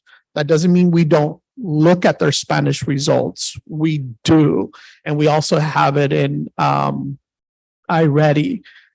But it's also important to note that we have a lot of data that complements this, right? So this isn't our only measure. This is one of different measures that we use to measure how our students are growing and learning throughout the year. In math, we also give the test in 2 languages. So for example, second and third grade is in Spanish, fourth and fifth grade is in English. And that's, again, because our students have been getting that foundational literacy skill in Spanish. And so that's what our students are strongest in, K1, 2 or TK1, 2, as they begin to make the shift over to English in 3, 4, 5. Through the chair. Is there a way to see that data? There is. We didn't include it in this particular slide, but yeah, there's definitely a way to put like those side by side so you can kind of see that. And that's what we do kind of like on the, on the back end. And that's what teachers are looking at on the back end. Because would you say that this is really representative of Or is it still? No, it's representative. Yeah. Yeah, it's just missing, for example, if you're looking at the reading third to fifth grade, you don't see how they're doing in Spanish. Right? We're not seeing what their literacy skills are in Spanish, not in this particular slide, but we have that and we know that. I guess my question, if you showed the Spanish one, would we still have Oh, I see. 1% of No. students on grade level? No, it will look much different. And that's what I'm wondering. Yeah, sorry. Yeah, Okay. yeah. Is there anything that you can say to, because I think you said there's other measures that complement this. So Right. like, what are the other measures? What do they look like? Is there anything you can describe to us? And then maybe next time we can have Yeah. something that's also there. Yeah, totally. And that's where like what we call street data, right? Which is basically student work, right? Which is traditional paper and pencil work, where you actually can see what students are thinking or why they made the mistake that they made, which isn't always often captured in this kind of an assessment, right? You can see growth when you can actually see what students are doing and what they're making and what they can explain it to you. And you can see like, I see what the mistake was, but I also see what the growth was, and I can see what the thinking was. Those kinds of assessments are really hard to capture because a lot of those are captured either one-on-one or, like I said, paper and pencil. And so they're time consuming. But those are other ways that teachers look at how students are growing. Any other questions? Thank you. Okay.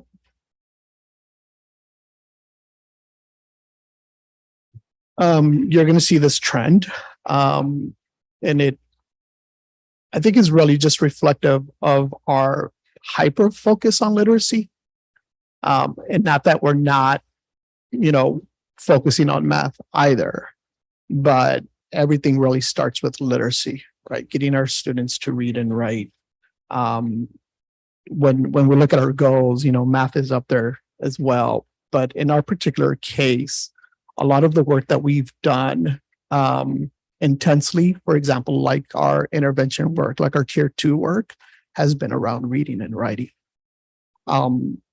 We often debate this, right? And wondering, well, how do we get math in there too? How do we make sure that our students are also getting that same level of intense support in math? And these are conversations that we constantly have. And a lot of it comes down to resources, right? And prioritizing, right? And so if you have a student who's reading below grade level, several grade below levels, that's really important. We have to address that right away. And then try different ways of closing the gap in terms of math as well and science.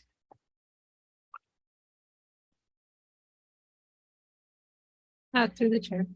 I would argue that literacy is in math all the time. Yeah. And they're definitely reading and explain. There's ways to integrate reading, Yes. writing into math as well. And I'm wondering, and I'll look at Gina for this one. I feel like CCRMS has all these instructional coaches. Mhm. Are those only for CCRMS, or are they, Not for everyone. or do those positions exist for people to like lend support to different sites? Oh, I see. Yes, so coaches, there's funding for there to be coaches at every school site. And so are any those shows?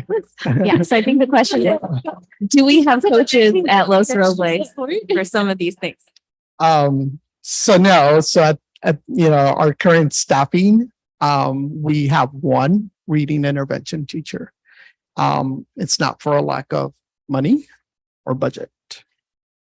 It's incredibly difficult to find folks, especially in our case, where we're constantly looking for teachers that are bilingual.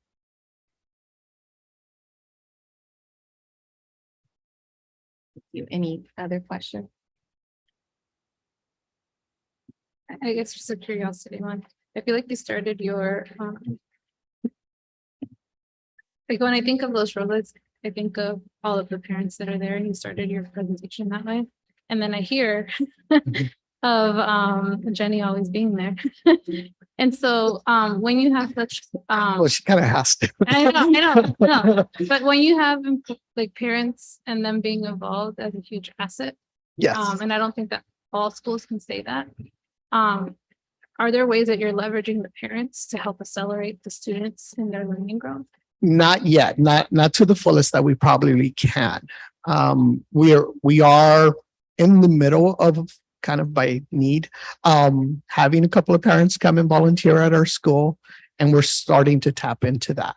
But it's not something that was really planned for. And our impression, and this is just part of us learning and getting to know our parents better, has always been that time is like the most important piece for our parents, right? And so we've always been very mindful of what we ask of them.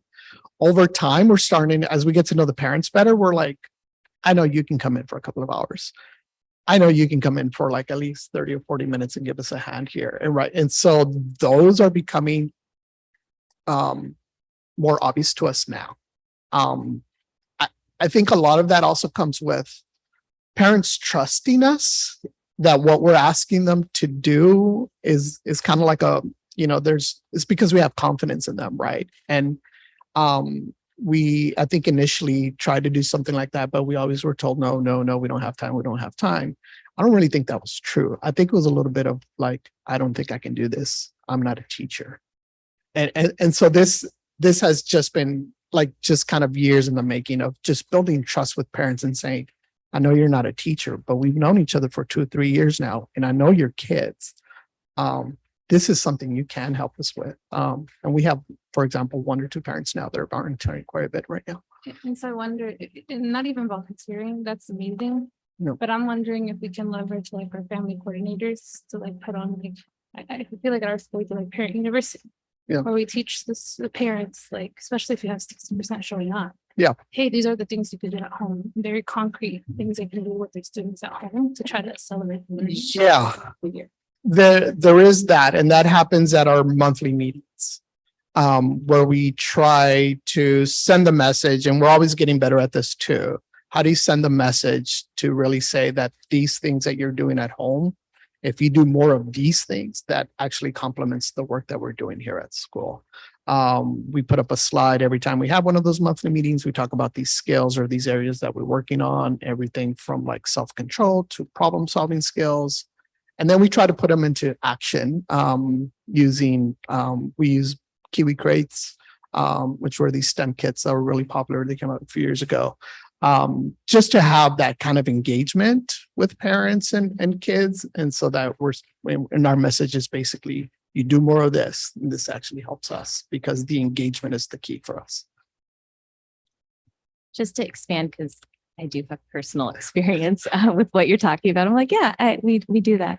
I wonder if just thinking about Trustee Nunez or Vice President Nunez's suggestion plus what is happening at Los Robles, I know that when we're in that very large group and it's that sense of belonging is definitely there amongst the parents and the families. I wonder if there's a way that we can get teachers involved to be like, hey, I know that 10 of my kids are 3, levels below grade level. Can we get those parents together so that reading wise? So can we get those parents together and give them tips to do stuff at home? Yeah. Right. Like, so maybe there's like a way to shift that meeting because we've built the foundation of belonging. And now Right. how can we like start building the house? Right. Like if we have this. That's correct. That's actually the plan. And so the meetings were actually, I don't want to give it all away, but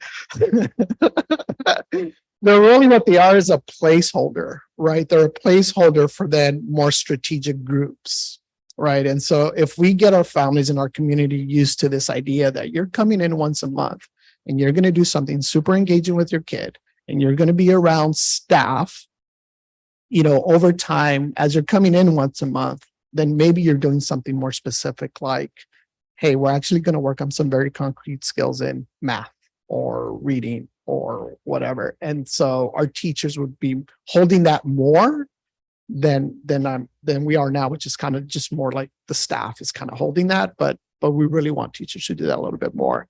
And that would kind of work that way.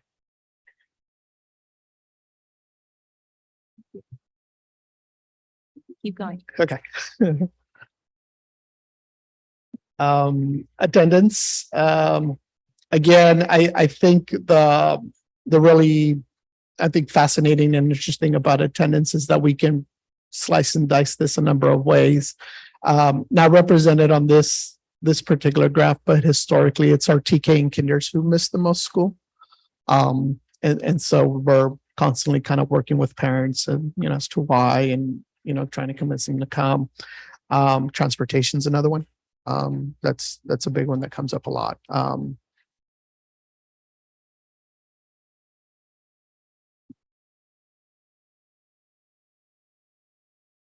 Our referrals, they're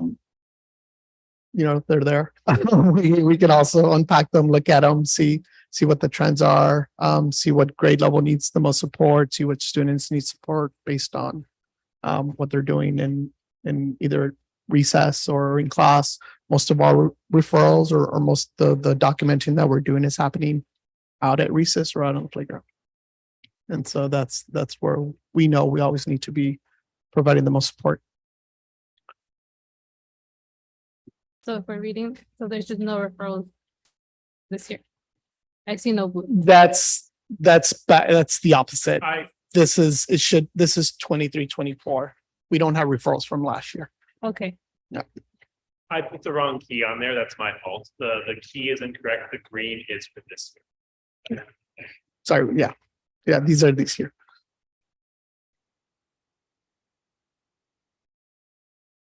Our suspension.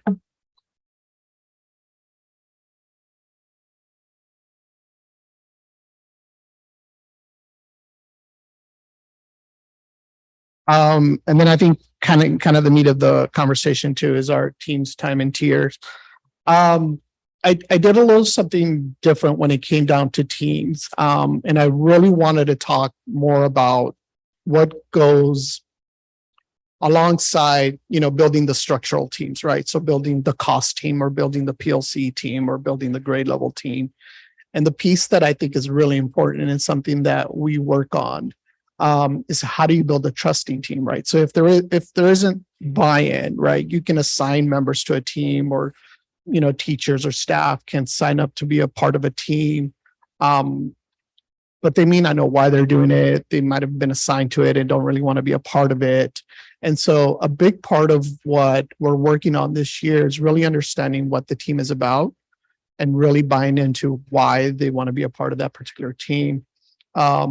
We, like all schools, we have a grade level team, and that's where the heart of that's where the magic happens, because that's where teachers are collaborating. That's where teachers are looking at student work, and that's where teachers are working on whatever they're going to adjust or do differently for the next week or whatever, the next unit, the next lesson plan.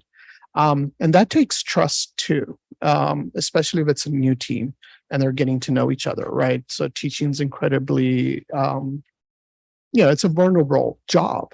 And so you're putting yourself out there every time you are given a lesson, every time you're interacting with the student, every time you're interacting with your grade level partner. And so creating that trust is something that goes along with the structures, right? I'm sure you've all heard the adage, that culture will eat, any kind of structural adaptation for lunch, right? And so the culture has to be there. The buy-in has to be there for these teams to work. And you build them together because you need the structures as much as you need the culture. Things that we're working on. There are a couple of things that are driving our teams, which then drive how we use our time. One is the talent initiative. And so really spending time on the California standards for teaching practices. And so really unpacking that and knowing what that is. And so that's become a really big one for Los Robes, for the staff, really understanding those. So one of the things that we've done then is then connected that to looking at our student work. And we'll use the term street data a lot for student work, but it means a lot of other things too. And then just how do you build that TK5 for us in our case? That then ties into what we're doing, which is a wider project for us, which we want to just bring more clarity to what the Los Robles Ronald McNair model is. What is the dual language immersion model? And so we call that the language allocation model. And then, so anytime we refer to the language allocation model, we're talking about things like, so what's in Spanish, what's in English, what's the percentage of the time, how do we measure it, what are the tools that we measure it, iReady, and what else?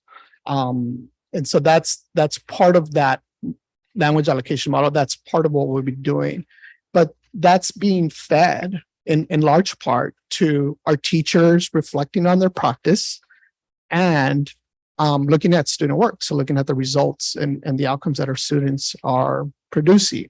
And so I think of it either, I chose a circle because that's what I started doing, but it could be a triangle, it could be a square, it could be whatever, right? But they all feed into each other.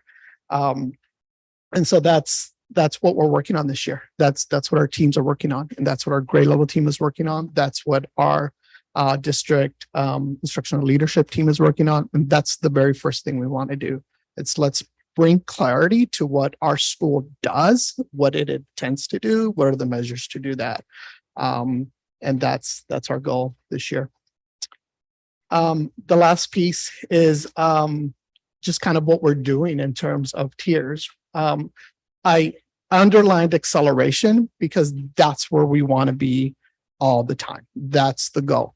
So acceleration just basically means we are spending as much time as possible doing grade level work for that particular grade level.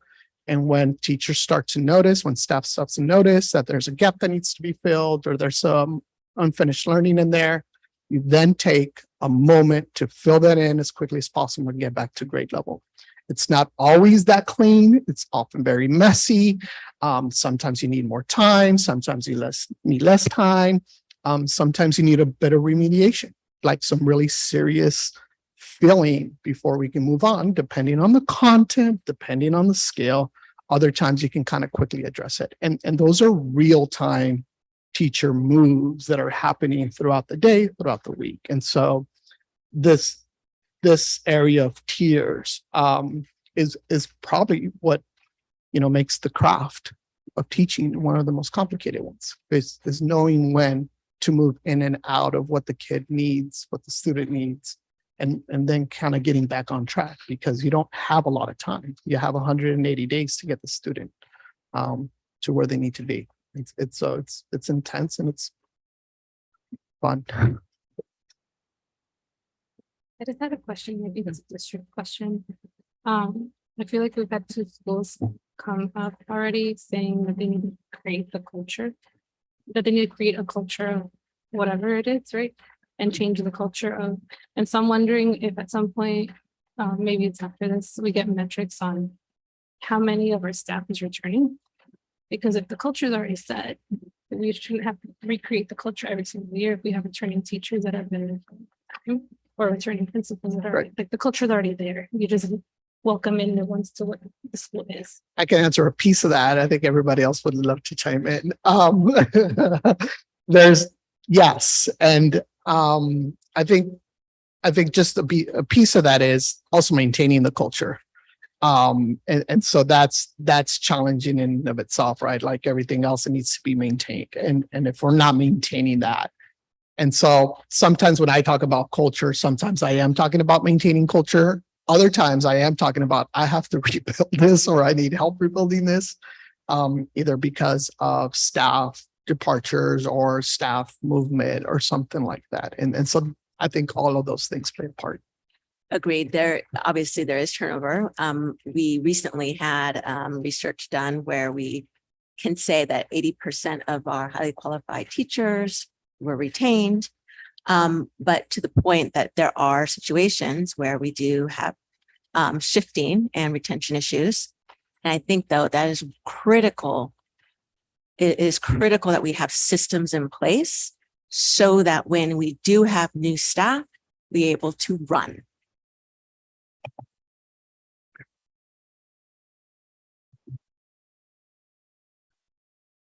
Okay. I do have a few questions. Yes, ma'am. Maybe. So one of the things that you said is a trusting team, right? And Yes. and you put it in quotes. Yes. And I know I'm one of those people where I'm like, okay, I get the idea, but I need some concrete stuff, right? Yeah. So what would you consider a trusting team? Who makes it up? Yeah. You know, like I asked Dr. Miley this question too, right? Like, who consists of those teams? Who's part of it? You know, I can make my own assumptions because I'm there every day. So I can be like, oh yeah, it's Right. this, and this, but I'm there every day, but our board is not there every day. Right. You know, like everyone else here is not there every day. So who is that trusting team? Is it just like, I'll say what I understood from what you said is like, okay, there's grade level teams, but then does the whole school meet at some point? Is there like a third and fourth grade team, or is there a fourth and fifth grade team? Is there a first TKK? You know, like what does that look like? So the trusting teams, the reason I put it in quotes is because it's not my idea. It's you know, we all read like these leadership books or whatever, and it's like that's all we read. That one's a Simon Sinek quote, and he talks about how do you build, you know, these super effective high impact teams, and he calls them trusting teams. Just the idea, everything starts with trust. It starts with your grade level partner. And so it is the kinder team working together and making sure they can get on the same page and they can move forward with the teachers. And then it starts to expand, right? So then there is a K2 team and a 3-5 team and a K5 team. I keep forgetting TK5 team. They're still kind of new to us. And so I think the piece that we've kind of discovered over the years, or what makes our teams function well, are what resonates with our staff. Feeling supported, feeling like if there's something that I need, if there's something that I want to get better at, I know that I can count on the staff to help me find those resources. It could be something as simple as finding funds or resources to send a few teachers to some professional development that they're really interested in our specific example, project-based learning. And so we had a bunch of teachers who wanted to do this. So we found the money, we allocated the money, and off they go. And so I think those kinds of moves go into like building what a trusting team is. I think the other piece that comes into that is that feeling of respect, that you trust teachers to make some of those decisions, that they can come to you when they're not sure about what to do, that they're not going to be ridiculed or punished or, made to feel a certain way because they didn't do something that maybe was, on the up and up or whatever, right? So maybe they made some mistakes, whatever, handling the situation with the student or the grade level team or a parent or something like that. And so just making sure that that there's space for that. And so that's how that trust is built. I think the other piece that comes to mind when I think about a trusting team at Los Robles, around McNair, is also this idea of a shared purpose. And so for our particular staff is this idea that we want all of our students to be bilingual, biliterate, English and Spanish. And so that immediately kind of just puts us all on the same page in terms of what is it that we want for our students. We begin to have discussions and more kind of technical discussions about how do you get there. And that's part of it. You'll find that in any staff and you'll find that in any organization is how do you get there? We both believe in this idea. We both want our students to get there. How do you get there? And then that's where you sometimes have difference of opinion, which is great. I mean, that's what moves any team, right? Is being able to share a difference of opinion and say, then this is how we'll move forward. This is how we'll reconcile our differences. And then having the space to do that. Our particular space for do that is those two biweekly meetings, which really end up being weekly.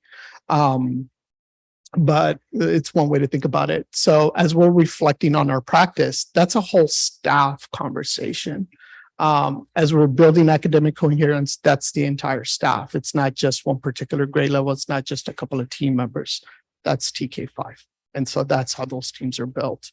And then in terms of like some of the other teams like the cost and the district ILT. Some of that just comes down to who has the time and who has the capacity to do some of those extra meetings and be able to communicate back and forth between the different teams, right? Because it's teams communicating with teams. Okay. And then I guess my second question following that is, you talked about creating the language acquisition model and wanting Yep. to create it. Mhm. I think that again, concrete, is there a timeline? Like, when is that going to happen? Are we going to get that next time during our vital signs presentation to be like, hey, this is a language acquisition model, right? Because if we are a dual immersion school, Yes. right? I think that there should be something that's already set, right? Yeah. That maybe you just need to put on paper. So I would love Yeah. to see something that's like, this is it. This Yeah. is what everybody in our And- meeting has decided. Yeah, and most of that is already set. It's really just a matter of putting it on paper and then just having the staff look at the different versions of the draft before we actually go say, this is who we are. Okay. And then, sorry. No, that's okay. I'm doing, my brain has the list now. The second thing or the third thing was, I think it's great, but I also think that there needs to be accountability, right? Like, and I think that it's part of a trusting team is to have accountability of like, what happens when you don't show up consistently, or, like, what is that accountability process? And I'm not saying that that's the case right now, No, no, no, right, but I right. think that also needs to be part of the conversation, because that's where the concrete details come out, right? Like, what are the accountability? What is the goals? What are the things that we've put down that we're working towards? Right. Because at the end of the day, you have acceleration underlined, right? Yeah. So if we are moving towards acceleration, what is the goal that every staff member is going to set for themselves? And then how can they be kept accountable? And then what support do they need? Right. But if we don't have that first step, then I feel like we're going to be in the circle, right? Which is not a bad thing always, but sometimes it is a bad thing, because it's a revolving door of like, now we have to reset this, or we have to think about what the language acquisition model is again. Right. So I think that's one. I don't know if that needs an answer. I think that's just a Jenny statement. no. And then the last thing that I will say. The chair, can I chime in really quick on what you just said? Yeah. I think that's a no across the district right now when it comes to the accountability aspect of it, because yes, we did start the data presentations last year to build that foundation. But I want I want the entire district to know that these test scores are very alarming. And as a trustee, we are responsible for our staff, but for the young people of this community and this community. And these numbers matter to them. So they matter to us as a board. And so when I hear the sense of accountability, absolutely. Because if we're asking staff questions like, how can we support you? It's because we see that there are issues that need to be addressed. And we want to hear, so that we're not coming back in 6 years and saying similar data points of what we've seen before. And so when you hear President Bloom ask questions like that, we want to hear it directly from you, because you are there day in and day out.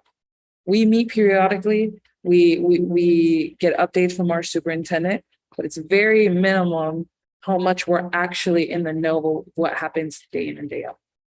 So that was the point I was going to hold on, but you can continue with your last one. Yeah. And I think part of that is, yes, these data points matter because the state makes them matter, right? But we also understand there's limitations to the data that we're receiving because it is a test. Some kids don't perform well on tests. But my second part of that is, if it's not this, right, math level data, you have to come bring us some concrete examples of student growth, right? Because right now, this is the only data point that we can use. I can tell you as a parent, yeah, I have that concrete example because I have my students' papers at home. But the community at large does not have my child's work at home. My children's work, I have to, right? They don't have that work at home.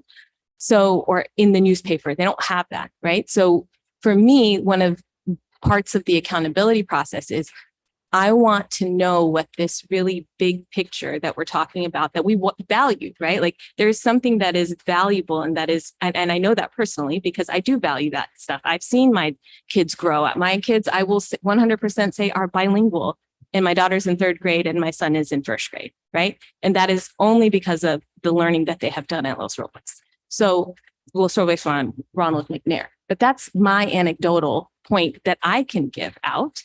But all of the trustees up here cannot give that anecdotal point out, right? So what is that anecdotal concrete point that we can give generally, like this is for all the schools, right? And that's beyond just this CASP data, which we know is not always like, testing data. It doesn't actually test what students actually know. It's actually racist and based on a eugenicist who created standardized testing, right? Yes, it has changed drastically in the last years from when it was created, but that was the intention of standardized testing. Now, we don't adhere to that. We want to create something different. But as we're creating something different, when I see these type of presentations, I also need to know what is that concrete work that I can give someone when my daughter's not at or my daughter's not at CCRMS, my daughter's not at Belhaven, my daughter's not at Castaño, but what is that work, my daughter and son, what is that work that I can be like, yeah, you know what, we did this presentation and it shows that our students are growing in XYZ, right? And I don't have that yet. And I feel like we've talked about it, but I have not seen it from a presentation. So I think that that's where I'm feeling like the accountability. And I feel like once we see that work, and if we see it's not there, then maybe there is some other conversation. But as Trustee Latu said, this is the point that we are getting because this is the point that is quantifiable, right? And so Right. we as a district still need to say, even if we don't believe these tests are accurate representation of our students' understanding, learning, and growth, we still need to ask our students to not just do the middle, right? We need to create goals so that they are accountable to say, yes, I'm going to try my best so that it is a somewhat of a reflection of something that I've learned in class. So again, we're in the weeds, I feel like, but we're also up in the air somehow. But that's just kind of where I'm the sense that I'm feeling as I'm looking at this. Oh, I was gonna let you go. Yeah, I think with that, my question, it's not specific to you, by the way. It's just accumulation of my thoughts coming in whenever they come. But for example, when I see the slide next steps for every single school site, can someone explain to me what am I supposed to be getting from that slide, aside from what is on the left side? But what am I supposed to see on the right side that is supposed to tell me something? Can anyone explain that? So on the right side of the slide is how we are addressing, making sure that we are holding ourselves accountable and that we are consistently and regularly progress monitoring data through data inquiry. So in order to do that, we need to have really strong teams that are focused on doing that. In order to meet regularly, we need to allocate our time strategically. We also need to make sure that our time with our students is used really well. It should be bell to bell teaching. We should in order to accelerate, because we need to accelerate again, not just a year for every student, a year at plus 2 years, 3 years. We have to do fast acceleration. Our time is super precious. And so we have to be very intentional about that. And in order to do all of that, we need to really be clear about how we do high quality tier 1 instruction. So I love your questions and I love the fact that you are strongly holding us accountable, because I agree with you. This data is tragic. And if we cause learning, which we do, that's our job, we're going to be able to change this, but we need to have these things in place at every single school site regularly for us to be able to look at, diagnose regularly, put the right things in place so that we are causing accelerated learning. When Karen gets to come and talk, she's going to talk a little bit more about that specifically, but that's what that means. And so every single school is sharing what are they doing around those teams, time and tiers, because this is something that we were not doing strategically prior. Okay, through the chair, and I think this is my point on it, is that I feel like every single slide I've gone through the entire presentation is very surface level, and I don't see anything really tangible about how they're going to do these things. I see the idea, but I don't see the action behind how they're going to accomplish those things. So if I can't see the action there, I see bi-weekly meetings to collaborate on CSTPS, but what I'm not seeing is what are we doing in those meetings to push forward the mission of what we're supposed to be doing in that? Got it. Because then we'll be able to measure when you come back for your next presentation, if that worked Yeah. or if it didn't. What was the outcome from then until now?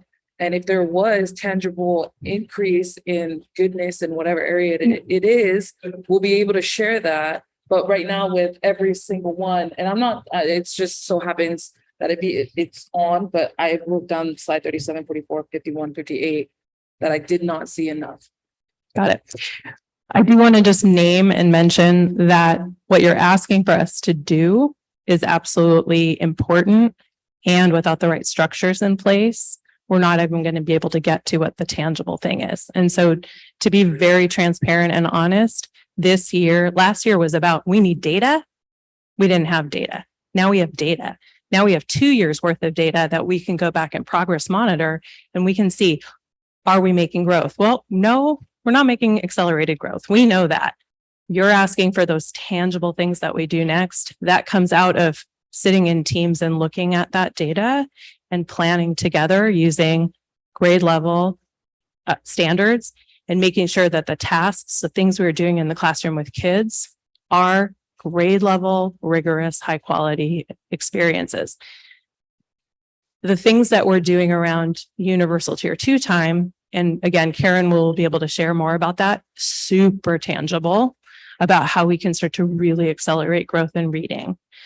What we're not going to be able to share with you tonight is math, because we're actually not focusing all of our attention on math this year. It's not that we're not teaching math, but a lot of what we're seeing in our scores around math is because our kids are not reading. And so we have to get our kids to be at grade level in reading. It's not to say that we're not going to pivot. We are going to pivot. We see that in the data, how important it is that we have to do a new math adoption next year, because the math program that we're using is not working. And so we have a lot of work to do, no question. And I love that we are being held accountable to it. That's what we need. And if you were to ask me what I need from the board, hold me accountable. And I think that what you said is important, like these structures are important, but it doesn't mean that you can't do two things in tandem. And so in these teams, if I'm just sitting and looking at data without a goal in mind, like what's the point of looking at the data? We're not working towards something. And so I can say, oh, well, me, my class, oh man, that sucks. But if I'm working towards, okay, then how am I going to reach X% of whatever my goal is? We need SMART goals. That's what we teach our students. Absolutely. They need to be measurable, they need to be specific, and they need to be time bound. So by the Absolutely. next time we see the vital signs, we need every single site to have a goal that we're then measuring them against. And so, Absolutely. yes, this is important, but we also need to see the metrics. And if it seems like we're a little forward with what we're saying, we're all members of this community. We live in this community. Some of our kids attend these schools. Some of our kids are going to be students of this district, but we're also responsible for the amount of students that we have now. Yeah. And when the community comes, the community is not going to come and go after you. Some of them do go after you, but they're also going to be in our face. And I'm saying this because I got a call yesterday about some of this stuff. And it's not saying that this work isn't great. It's good to where we are right now, but we need to be continuing to push forward with what our vision is for what we're really trying to do. Absolutely agree. And I agree on the metrics. Absolutely. To the chair, when I was studying the presentation, something that came up to me, obviously looking at the numbers, some of them were very alarming. And it's and I agree, looking at the test scores, both math and English, I get why they look at those numbers, but for me, like growing up, I was part of the Las Lomitas school district. So I went to Las Lomitas, I went to La Entrada. And so when I did start testing every single year, and those numbers came back from my parents, I knew I was going to fall short compared to all my affluent peers. And I remember like feeling shame when I saw those numbers. And right away, because I was from East Palo Alto, in that school district, I was putting like ESL and I was putting like math support because I wasn't testing the way my peers were. But there was a point in my academic career in elementary school and middle school where I graduated or was removed out of ESL and math support, while some of my peers from East Palo Alto that were in my school were still there. And those were like milestones for me, in my growth, that like whoa, I'm no longer there. I'm now I get to go to these extra classes or extracurricular activities because I've done better and I've progressed in, English and math. And so for me, when I was seeing these numbers, and they're very telling, but I just wondered across all campuses, across the district, again, like, because those numbers are telling of one thing, but how can we measure like the success and the growth of students? Like, again, I don't know if La Entrada saw me get out of ESL early and math support early and said, oh, well, he did a great job. Let's take a look. Let's track that metric, and let's say that he's advanced, earlier than some other students, but across, our schools and our district, if there's other ways to assess our students' growth and tracking that growth and seeing that there is achievement happening, and what is achievement, what is the growth, what does that look like? That goes beyond just, the math and English. Absolutely. And I promise you that when Karen speaks, some of these questions will be answered. So if we can move forward with our next Yes. presentation. Yes. Okay. Thank you also, trustees, for engaging and, asking hard questions, because that's what we do. All right. I would like to introduce our principal at Castano, Jeremy Packman.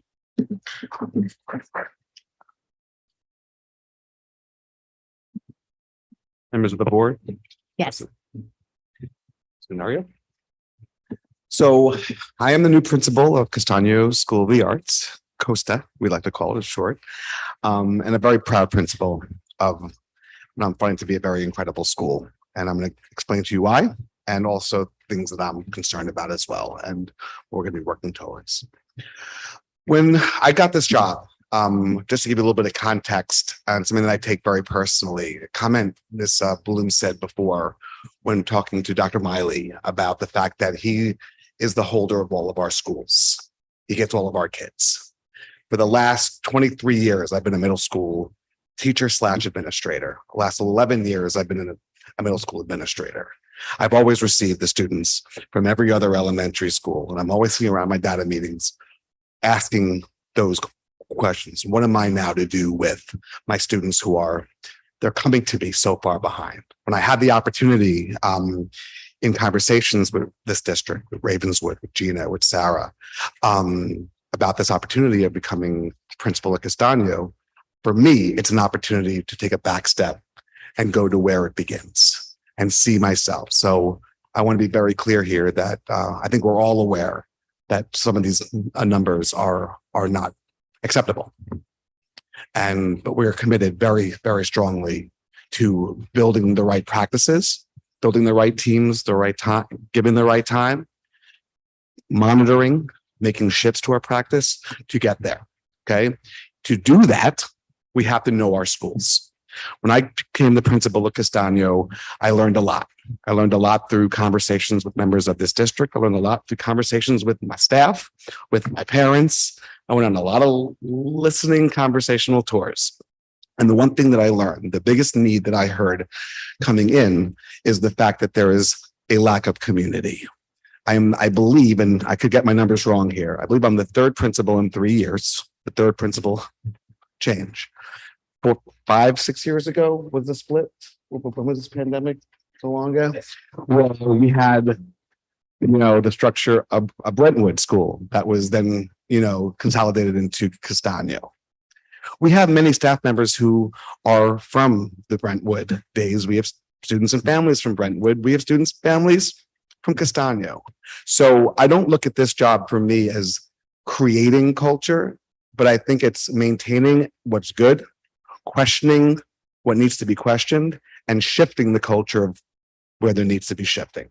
In terms of that, there is some trust situations that need to be worked on. That's not even a question. I come in and I'm already hearing from some teachers that there was some trust issues with each other, some trust issues with some previous administrators. So coming into the school year, I knew I had to come in strong with the mentality of we are Castano. And that's something that you will hear across this campus every morning when we have our students line up for I call the morning cheer, the morning setup. I yell, who are we? And they yell out, we are Castano, because we are one. To the teachers, That message is very clear. We are everything that we're seeing. We need to be held accountable. We are that responsibility.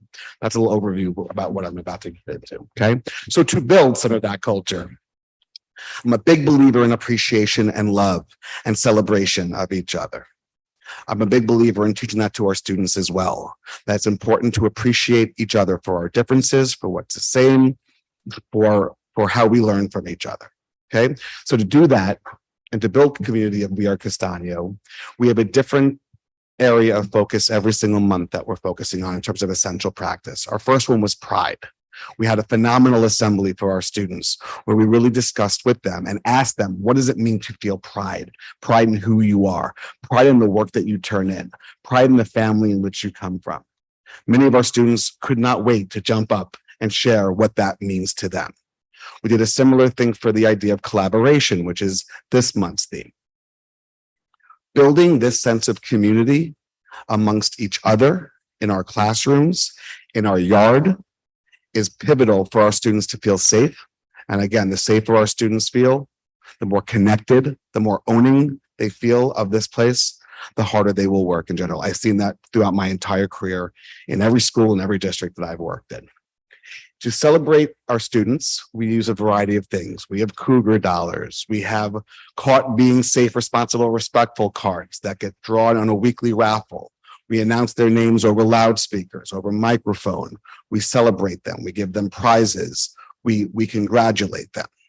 Beginning of the school year, we went through a concerted effort to find some of our biggest referred students of the year prior who's still there, to build personal relationships with them, discussing the concept of you are a leader. And you need to be a leader. So if they have a mess up, if they make a mistake, if they use bad judgment, we always bring it back to that same conversation of, are you being a leader right now? What do you need to do to show your leadership, to show your pride? It's always come back to the same stuff. For our staff, we have a jar of gratitude, where one of the most awkward things for some staff members, especially those that don't have the best relationships with each other, is when you go around and you say, announce appreciations. And you might get a room full of people being like, I appreciate my best friend over here. So what's this jar of gratitude? It's anonymous. It's anonymous appreciations that go written on a Post-it note into a jar. Every staff meeting we have, every PD we have, we pull 4 or 5 of them out.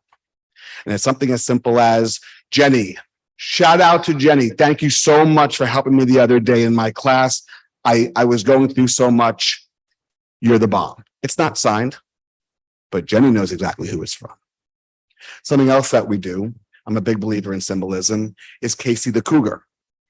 So you guys can see this ridiculous prop that has a hat on. Teachers share with each other every 2 weeks. Our staff meeting or PD ends with a teacher saying, this staff member has always supported me, or supported me this week like you have no, and they explain this staff member is, and they say the person's name. That staff member then takes Casey the Cougar to their classroom, announces to their class why they have this ridiculous cougar, this ridiculous statue in their possession. They explain they got this because they were appreciated by somebody else, that it's important that they acknowledge, that they model that appreciation and showing love to each other is pivotal. Then we tell the teacher, knock yourself out in your class. If you want to decorate Casey, please do. And then it becomes part of this movement, pushing each class to then ask, oh, I can't wait to see if we get Casey, or where is Casey going to go to next? Meaning, where's the appreciation going to go next? It's just fell down. That's okay. All right. Moving on. We also are an art school, an integrated art school, turnaround art school. So we also have a variety of family art nights. Our first one is going to be 11/1 based on ancestry. And we also, to build community, we partner with I'm probably saying this wrong, the Zuchi Buddhist organization, our food bank. I'm sorry, what was that? Thank you, Suchi, that provides shoes and clothing to our families. Our food bank, twice a month on Saturdays. The line is around the corner of community getting food and getting support and getting what they need. We have a great relationship, obviously, with the Boys and Girls Club.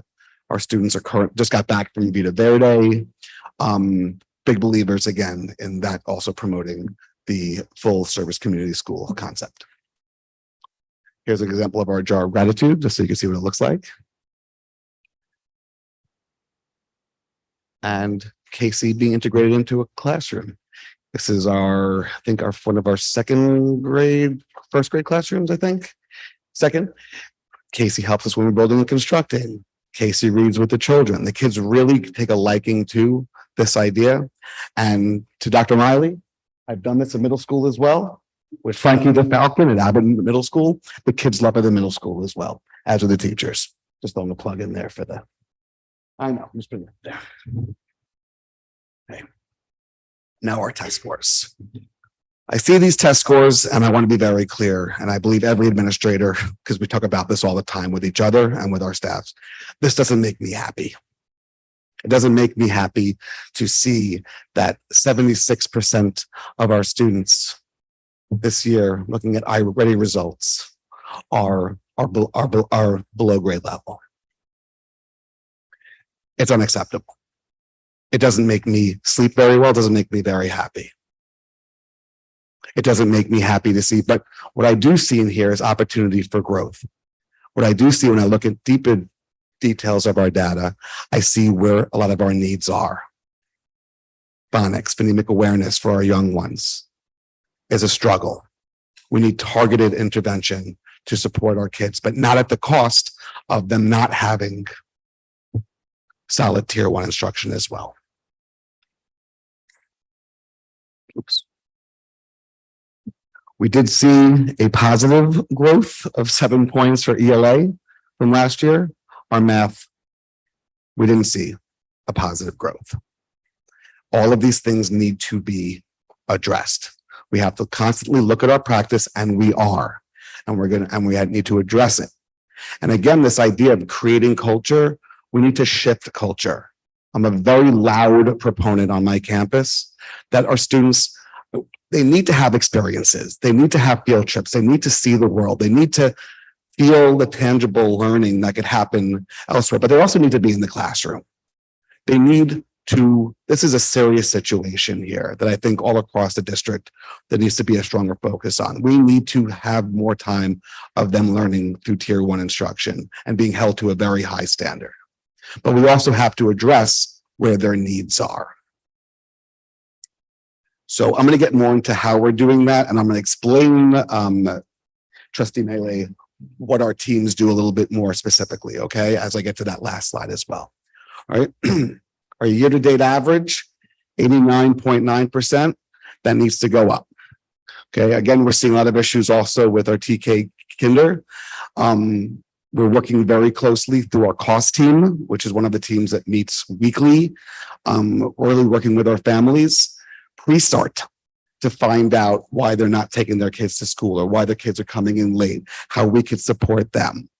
A lot of our families just don't know that there are supports out there that we could provide them. When we tell them, many of them are very open to it. We have a phenomenal support team at Castano, very caring.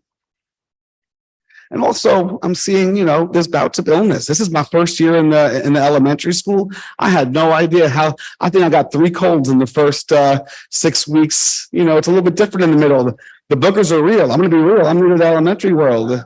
It's a real situation, and they don't hesitate to sneeze on you, the little ones, but again, as a staff, we're committed. I think our staff attendance has been really strong. Very committed folks. And we're really working on through building the START process and our cost teams to really try to be proactive with our families that we're noticing, not just that are absent, but are coming late. That's another thing that we're trying to figure out right now for some of our families, why we always coming late. Sometimes it's the parent doesn't want to, doesn't want to let go. They've admitted that to me, especially with the young ones. Okay. Referrals. Very similar to other districts. Our referrals started out great in in August. There was definitely a jump in September. Behaviors start to show. But I will tell you one thing we are very, very, very proactive about, and that's our expectation for positive behavior in the classroom and respecting each other on the yard and the field. We've had a couple of small scufflings, a couple of small physical pushings and shovings and hittings. I could easily turn around and suspend students automatically for that, but no. Instead, we have them in the office. We have them not just in the office looking at the wall, but creating art projects together. We had 2 students who I've heard from one of the trustees here that according to their child from another school, that there was a war at my site, there was a battle, right? These 2 kids, the first day in the office doing this art project, that made me laugh. That made me think, Ms. Bloom, that the first day, one of them ran out. They did not want to even sit with the other person or be that close rather than even do a project. I do not believe in just creating a world in which if 2 kids don't like each other, we separate them. I have a phrase that I use a lot. It's a Band-Aid on a bullet hole. It doesn't solve any of the problems. Instead, by day 2, they started working the art project together. By day 3, they found something that they had in common of what they wanted. Then they were excited. Then they wanted to show up. They wanted to work together. And by the end of that week, I released them from giving up their lunches to work on this. And they actually became friends because they realized that, they were laughing hysterically while they were, but by the end, they forgot what they were fighting about. That should be the goal. Just sending kids home isn't going to solve that. Sometimes it has to happen. I do have 1 suspension. I have 1 suspension. We don't like suspending. We don't believe in it.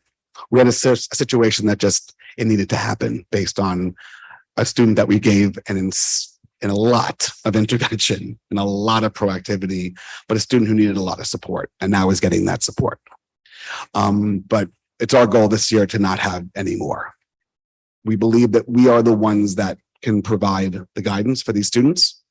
We have enough support personnel to make that happen. And that's where our energy, besides focusing them in the classroom and back in the classroom, that's where it needs to be. Having them home doesn't necessarily solve that. Though at times, from the middle school mindset, that needs to happen. Next steps. I'm going to sum this up. We have a cost team, a team that talks about students' behavioral, socio-emotional concerns. We meet every single week. This is one of the most committed cost teams I've ever worked with in my entire life, led by 2 of our therapists, our Cassie therapist and our internal mental health therapist that we have, our school psychologist, our instructional coach, our family outreach coordinator, both administrators. We give up this time every single week to look at students who are struggling academically, students who are struggling due to a death in the family, students who need therapeutic support, who need additional care, who might just need someone to give them a check-in and love in the morning. This team is essential because these students will never be able to learn, will never be able to get their test scores up if we're not addressing what their other needs are, to feel safe, to feel loved, to feel supported. We have an ALT, an arts leadership team that meets twice a week. I meet just with the art teachers, the special teachers, but we're going to be starting to meet after school on Thursdays to discuss how we can truly integrate art into our lessons, to use art as an object of not just expression, but of assessment. A question was raised before. Besides these test scores, what tangible ways can we show students can demonstrate learning through art? They can express connections of their learning to their culture through art, music, dance. We want to do a better job on that. I'm purposely slowing this down a little bit at our site because our focus right now is also on, and I'll talk more about this, our teachers heavily involved in learning 2 brand new curriculums. We have City Year, an amazing AmeriCorps group. Thank you very much, Mr. Will, for for your work, for bringing them on. It's great. Dr. E, sorry. This is very personal for me. The first job I ever had out of college, what brought me to California was as an AmeriCorps volunteer. I see myself in them, and I've said this to them. Open-eyed, excited to work with kids, wanting to make a difference. Being an AmeriCorps volunteer is very hard. It does not pay very well. And not hating on my current position, which I love, the best job I ever had in my entire life, without a question, was when I was an AmeriCorps volunteer out of college.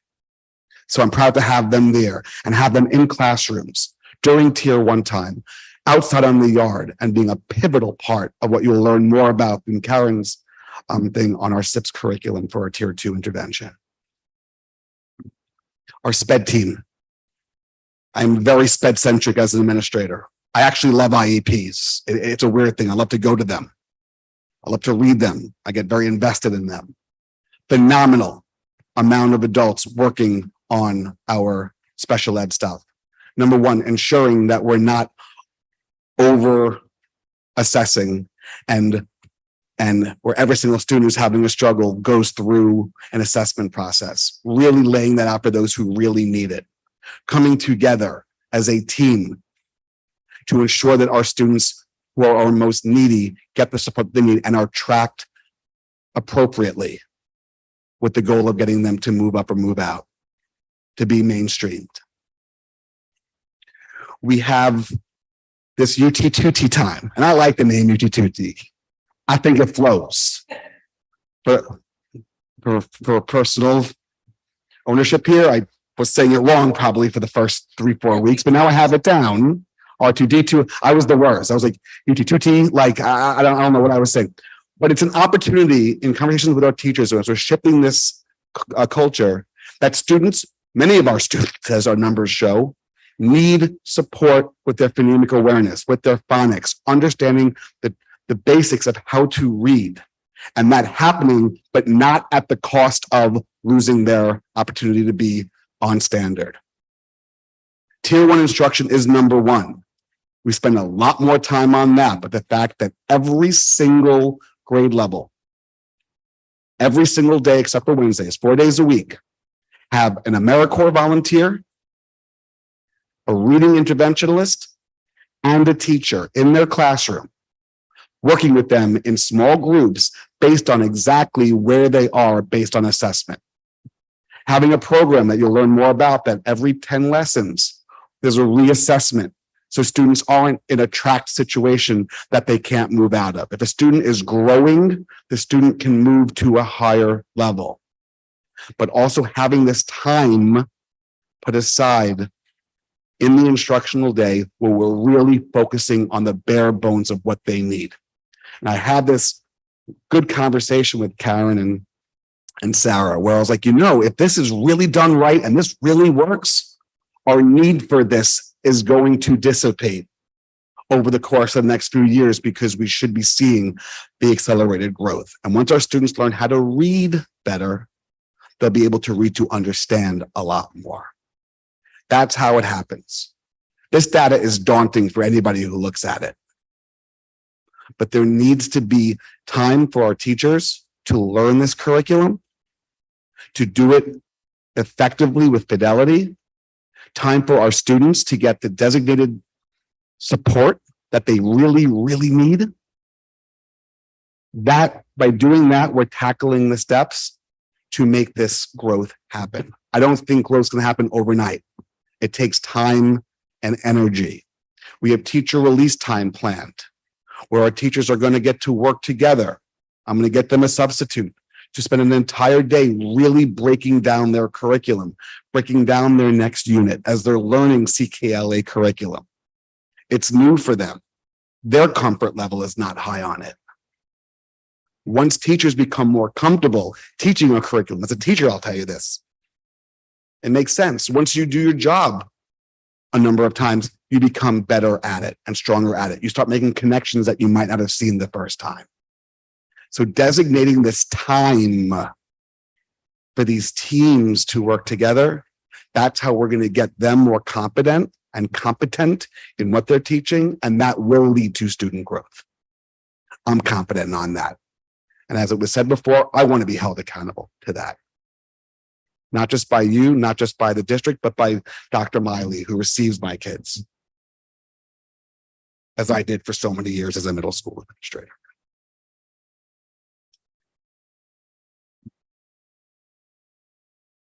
That's pretty much it. Are there any questions? Any specific questions for Mark? I guess I wasn't comfortable asking this earlier because I feel like Los Robles, because of the dual immersion, I'm not, I don't know how it affects their data. But as we have Castagna and Vallejo come up, Mhm. I'm just wondering, like, when we look at the district-wide data, I can understand why third grade is their first test. The fourth grade, they really, really shine.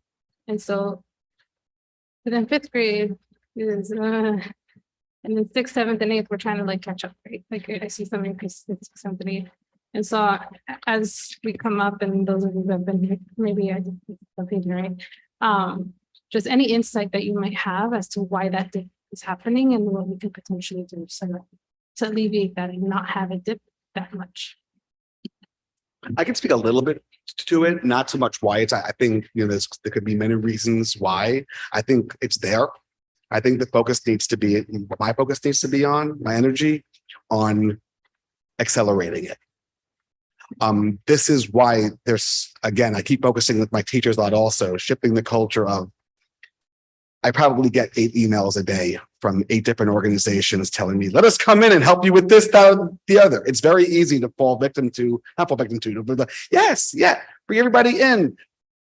We have to be very careful and mindful on our end that we need to balance that with ensuring that our students are getting adequate, strong, smart tier 1 instruction. This new curriculum, the science of reading, it's based on CKLA. These UT2T time, which is really focusing on exactly what right now data is showing for their tier 2. That's how we will accelerate growth. We will see it. I don't know, I'm new here, so I can't speak to the big picture, but this data is not so far different from when I was in Oakland, when I was in San Lorenzo.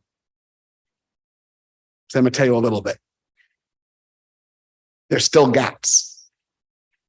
The one thing I love about this district so far in the 40 days we've been in school, was that what you said, the 40 days?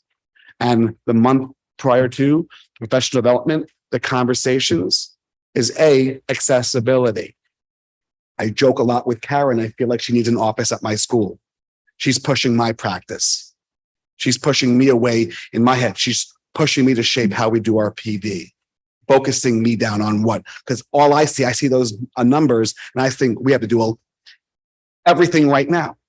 Right now, we have to focus on building out the skills and the competency of our teachers to use the right curriculums and to use the right data to move the instruction.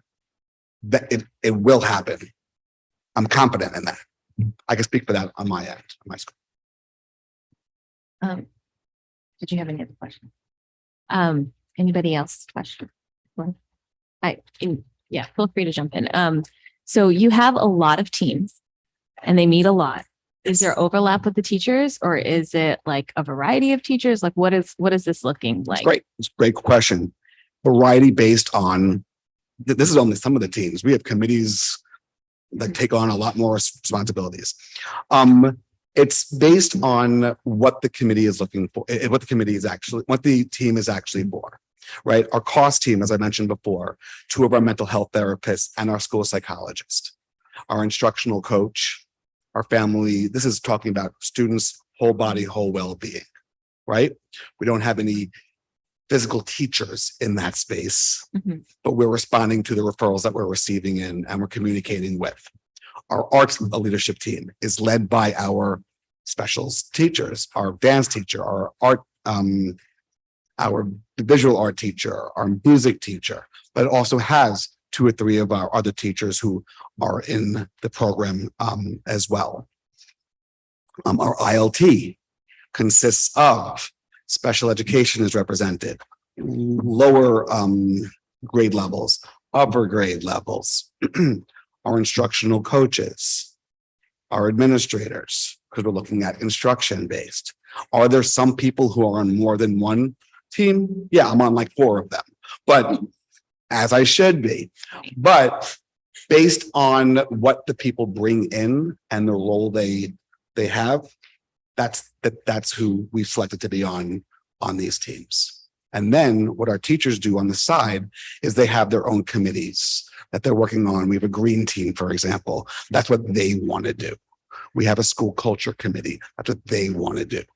And we give them, again, time in one of our staff meetings a month to really focus on building from there. Okay. And then and this, I don't think this is an answer, but I just want to reiterate the same piece that Trustee Latu was saying, right? With all of these slides, like I know who's part of your team, right? But now it's like, what are the goals for that team? You did say one, like, okay, they're going to do 10 lessons and then there's a reassessment. Is there a goal for being like, we want to make sure like 50% of the kids that are getting these 10 lessons are being reassessed and moving into the next level? Is there a specific goal in mind? And, and I'm not saying, I don't know if that's a yes or no question, but I think that for us as a board, we need to see that type of goal. So thank you for that, like very specific data point. But now I'm like, okay, now let's put a goal on it, right? Because that is what we can see, where we can see progress, and do also some of the celebration that Trustee Tavera was talking about, right? Like being able to celebrate kids and being like, hey, you were reassessed and now you're moving into that next level. That's amazing, right? So I just feel like, thank you for sharing that, but also we want. So no, and you should want more. So I'm going to leave my piece with 2 little things. Number one, I don't want there to be a need for UT2T. That's my goal in my long term. We shouldn't have a need for tier 2. All of our students should be gaining and accelerating up. That's what I want to see over the course of time. Okay. And I know Karen can explain a little bit more as to how those things work. But I will tell you one thing that I am seeing in my classrooms that I model with my staff and with students, and teachers do as well. That's the concept of it's okay to be wrong. And it's happening. And in some classrooms, it's even celebrated. Thank you for trying. Let's talk about why you got this wrong, to build the academic self-concept of our kids and the confidence that it's okay to raise your hand. It's okay to be wrong and not be ashamed of it. Because we're all wrong. I tell them I make 5 mistakes a day. I'm being modest. Yeah. Thank you. Okay.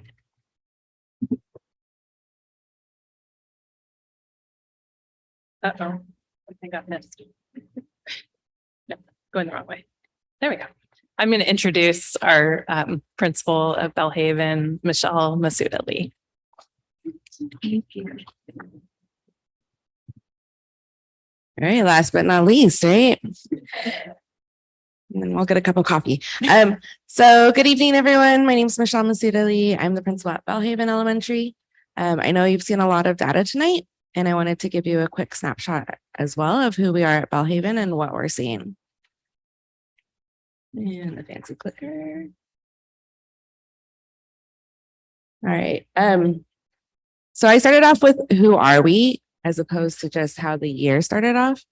But towards the end of last year, every word in that panther paw was a word that came from our staff member when we asked them, if you could describe Belhaven in one word, what would it be? There are lots of words up there, and I can't get through them all.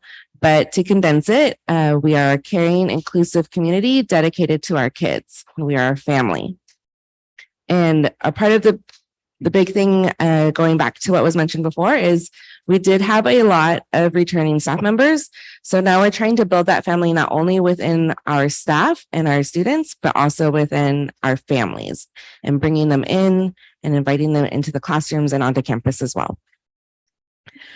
Some adjectives that are not on there that I would like to highlight about our staff in particular this year is that they are resilient and curious. Resilient because our staff were given the news after school was out that we were officially moving, and they were able to get into their classrooms 6 days before students arrived. And they still made it happen. So our students were welcomed in with open arms and mainly set up classrooms. I also added curious because our staff want to dig deeper into everything. They're coming in with an open mind and remaining curious about it all this year. I also want to share that our teachers have a passion for academics. Many of them are participating in the after-school community of practices, and over 3/4 of our teachers last year participated in the ELA adoption. And we have teachers who are making the effort in growing themselves as educational leaders as well, through being a part of our instructional leadership team, leading their own PLCs in the afternoon, and also help co-leading a COP, a community of practice. And then I also added our mission statement. Hasn't changed, so you might have seen it last year. But this was created when Bellhaven and Willow first merged together. And since then, we've been using it and working towards it to keep it at the forefront of what we're doing. So it says, Bellhaven believes that all students are capable of learning, and we as educators take responsibility to empower lifelong learners in a safe, inclusive environment for our diverse school community through compassionate relationships, rigorous instruction, cultural responsiveness, and collective engagement. Which also goes back to what Dr. Miley was saying with the gleam, just in a different word form. All right, so that is a piece of Bellhaven, and another piece is also looking at our data. And again, it's not great. I definitely want to acknowledge that. So as I go through this, there are lots of pieces for our staff to be curious about. So we have this year's reading and math scores. Our completion rates are pretty high as well, especially for reading, 98%. Not as complete when the slides were put up at 95%, but they have gone up since then. Or at least completed since then. So looking at our scores, we do have a majority of our students who are still reading 2 or 3 grade levels below, and same thing with math. To combat that, we are in our second year, or we're starting our second year of training in letters, which is training our staff more around the science of reading. And so we're building the capacity of our teachers to then be able to teach the correct way to our students. And last year was our first full year of SIPs. That was not implemented with fidelity last year because it was our trial run, but definitely gave us a starting point. And I feel like we have a stronger jump off this year as we have used SIPs for our UTTT time. With math, we were able to look at this data a few weeks ago at our PD. And when we actually went through it with our iReady training, and it definitely correlates with what our teachers are seeing in their classrooms. There is a significant need for a change in our math instruction. To help aid with this, we have our STEAM coach who is working with a lot of our teachers. And teachers have also been curious about their own instruction. So attending the PLC that's offered and some COPs.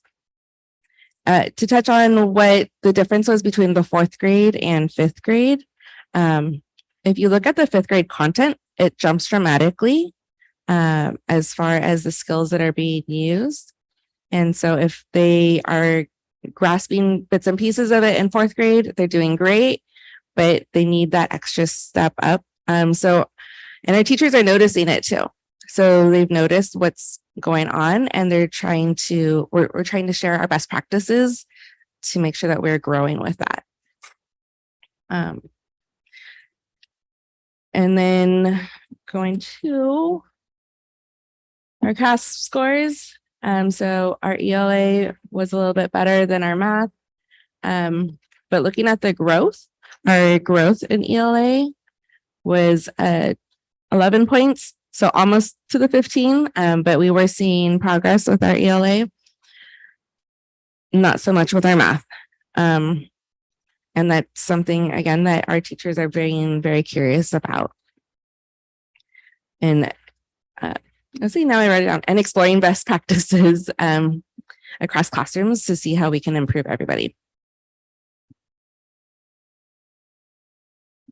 All right, with our attendance, just like everyone else, we were doing okay for like the first week or so, and then it tended drop a little bit. And then right around like middle of September is when everyone like really got sick. Myself included, the germs are back. So, but there are definitely other reasons with parents not calling in that we are also trying to reach out for. To our parents, we're using our parent outreach coordinator to contact those families to figure out what's going on and how we can best help support. There are peak days as well, though. So like Wednesdays are pizza days, and everybody loves pizza day. So Wednesdays are on the trend up. We just went on our whole school field trip to Stanford, and we were pretty close to having everybody attend. So that was a positive attendance day. Today was picture day, so we had over 93% attendance. So we're definitely on the rise with that. In January, we're going to be starting a new incentive program with Suchi because we also work with Suchi. And they'll be getting Panther Paws for perfect attendance for the week. So I'm curious to know what will happen or if we will see changes.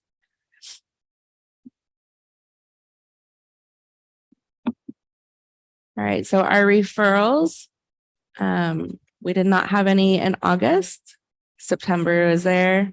October is coming and has hit. Just not up there yet, but we do have some referrals for October, just being completely honest with that. And I think that it's that students are also becoming more familiar with everybody because we haven't had a huge staff changeover either. And so they're now starting to test the waters and push a little bit harder. But to combat that, we are looking at the referrals and the trends, and we have all of our teachers do a morning or daily meeting with their students. So there's a daily,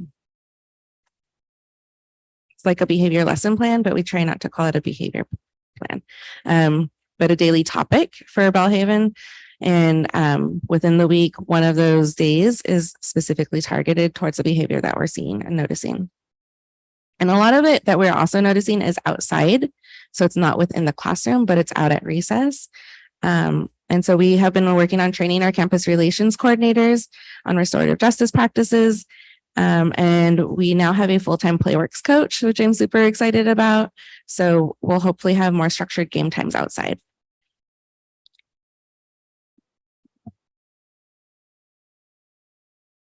All right.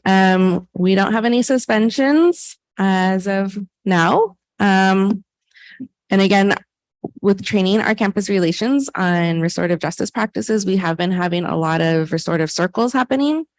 And our campus relations coordinators are able to form those relationships as well with the students and be able to talk things out to a point where then students understand where the other student was coming from and how we can help keep things more mellow.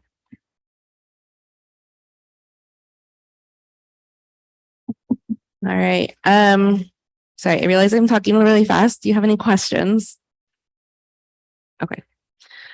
Our next steps for teams, we also have been focusing on building up our instructional leadership team. So that consists of one person from each grade level span between TK1, a 2-3, a 4-5, a SPED teacher. So actually our speech language pathologist is on the team.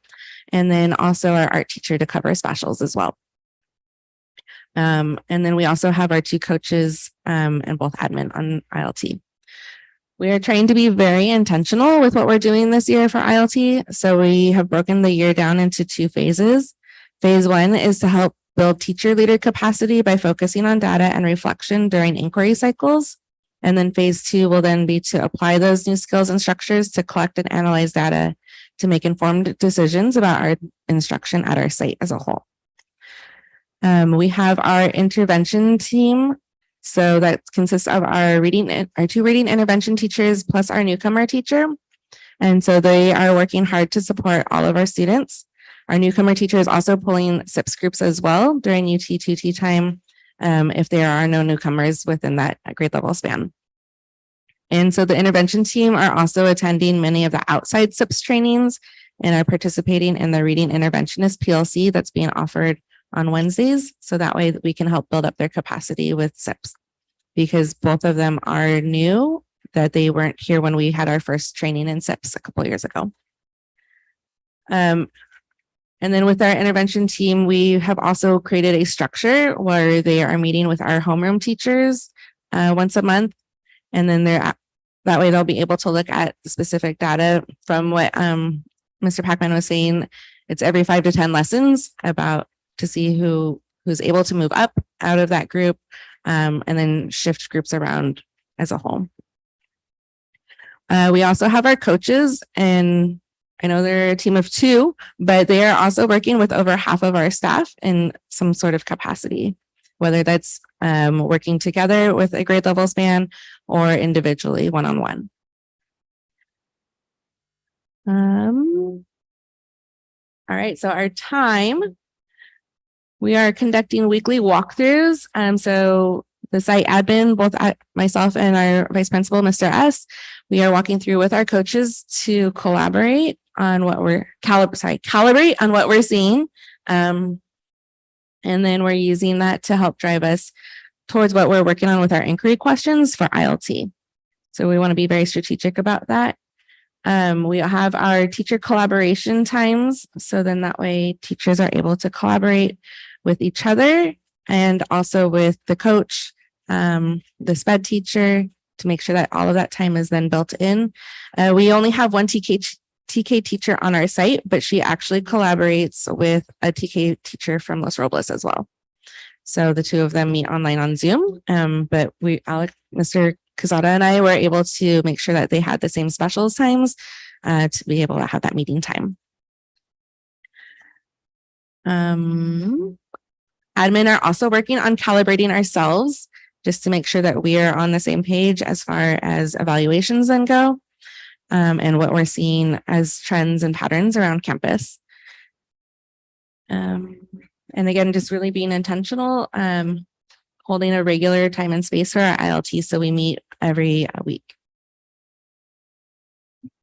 And we also have our teachers participating again in after school PLCs, which are opt-in. So we can't force anyone to stay after 3:30, but a lot of them are staying to attend those PLCs, growing in their math practices and in their reading and diving into CKLA because it is a new curriculum. As far as our tiers go, we are really focusing on tier 1 instruction. So we're able to make sure that everybody has the required amount of minutes for each curriculum. We are implementing the UT2T time daily as well.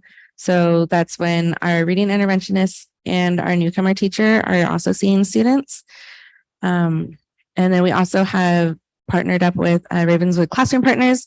So they're also in the classes working with students as well.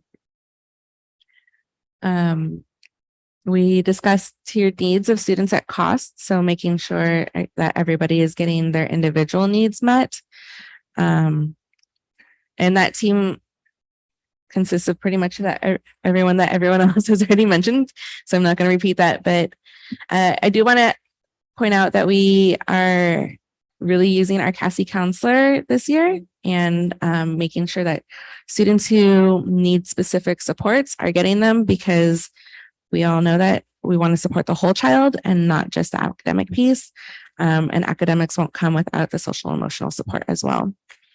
And then we are picking up a Star Vista counselor who should be starting towards the end of this month. So that way they can pull groups as well, and then also helping support families during parent universities. So we're planning on hosting a parent university soon to then help train our parents and provide them a space to learn as well. And that's the end of my presentation. Sorry, I know it's been a really long night for y'all. Yeah. And you too. Day for you too.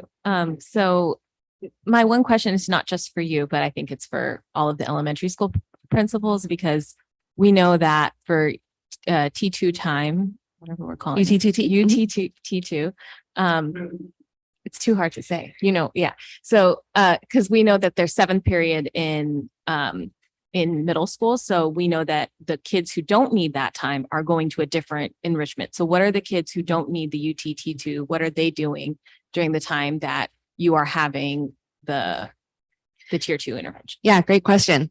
So we have our teachers who most of them have paired up because we have at least 2 strands per grade level. So they mix groups. And then that way there's somebody who's able to pull students who have tested out of SIPs, but still need fluency help. So they're working on their own, building their fluency. They're working on building their reading comprehension piece because the SIPs is more of the phonics piece, but not, it covers the basics of what you need before you can get to the next level, which would be like the reading comprehension, also focusing on writing as well, because it's not covered in SIPs either. Can I get an answer from the other principals as well? Because I would love to know. You have to talk. I'm sorry, you have to speak into the mic for the translator who's not in the room. The beautiful part of iReady also is that the lessons are based in on where the students are at. So we're having some of the students who don't need that SIPs to focus their tier 2 and their tier 2 support on doing some of the built-in lessons from iReady. And those who are doing okay with that, also opportunity to use ST Math or other computer-led work because they're all in small groups. Thank you.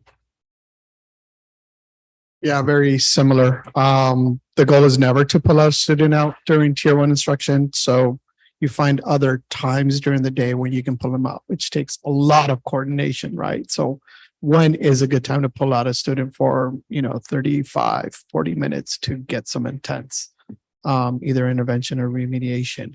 Some of that means during, when a teacher might have some independent work where students don't need explicit direct instruction during that time.